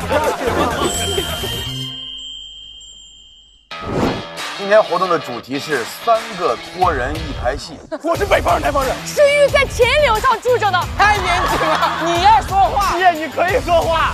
既又聋又哑。你看着我。我看不见。腾讯版图扩大了，杀死比赛。每个组里面隐藏了一个戏精朋友，就是你啊，就是我呀。保持怀疑，就是我们俩，所以就是你俩其中一个。我现在感觉咱3个没有一个是正派，咱3个都是卧底。快乐不整虚的，咱的评价都是真的。感谢帮我们发现好去处的大众点评冠名播出。番茄是个宝，茄皇错不了。感谢约1颗阳光番茄在里面的茄皇联合赞助播出。颜值7克，鲜满10分。感谢颜值下降但鲜味爆表的海天博颜特约赞助播出。可口可乐一升元汽水，快乐不卡顿。本节目由可口可乐行业赞助播出。乳铁蛋白加乳脂球膜，助力宝宝体质双优。感谢真心守护宝宝成长的美赞臣蓝针赞助播出。好网络就选中国移动，本节目由指定产品中国移动赞助播出。咔嚓咔嚓，一起脆翻天，本节目由美味酥脆、有料有趣的雀巢脆脆鲨赞助播出。一场仅朋友可见的线下聚会即将开启，打开效果小程序即可参与限定活动。6月26日起，周5、周6中午12点正片更新，会员抢先看1周。每周1中午12点，脱友日记、大王洞的夏天、围观合宿生活。每周2中午12点，脱友好好玩公园，看脱口秀演员的游戏时间。还有遇见他们第2季即将回归，梁海源视频播客离场之后即将上线，朋友们请保持期待。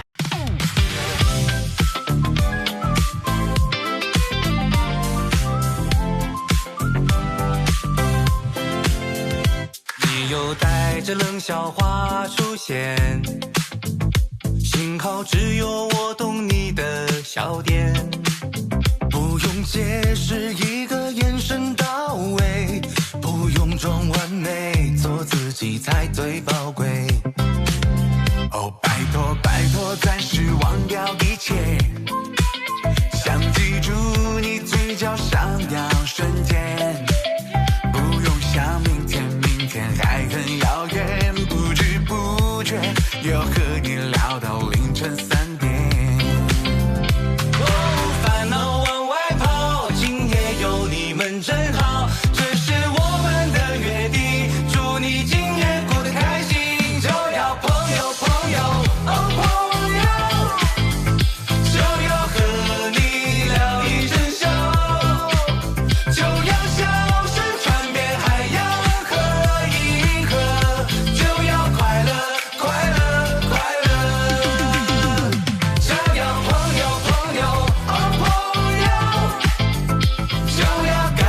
更多节目精彩资讯尽在新浪娱乐微博综艺、新浪综艺。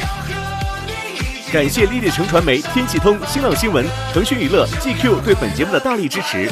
感谢指定问答社区知乎的大力支持。上知乎参与托友3问题讨论，参与知乎剧综圈子活动，解锁惊喜好礼。感谢独家播客合作平台小宇宙。想继续听脱口秀演员们台前幕后的真实故事，上小宇宙 APP 搜索托友3特别企划，一起听见喜剧人的唠友局。感谢脱口秀和他的朋友圈跳海酒馆、水果汤泉对本节目的大力支持。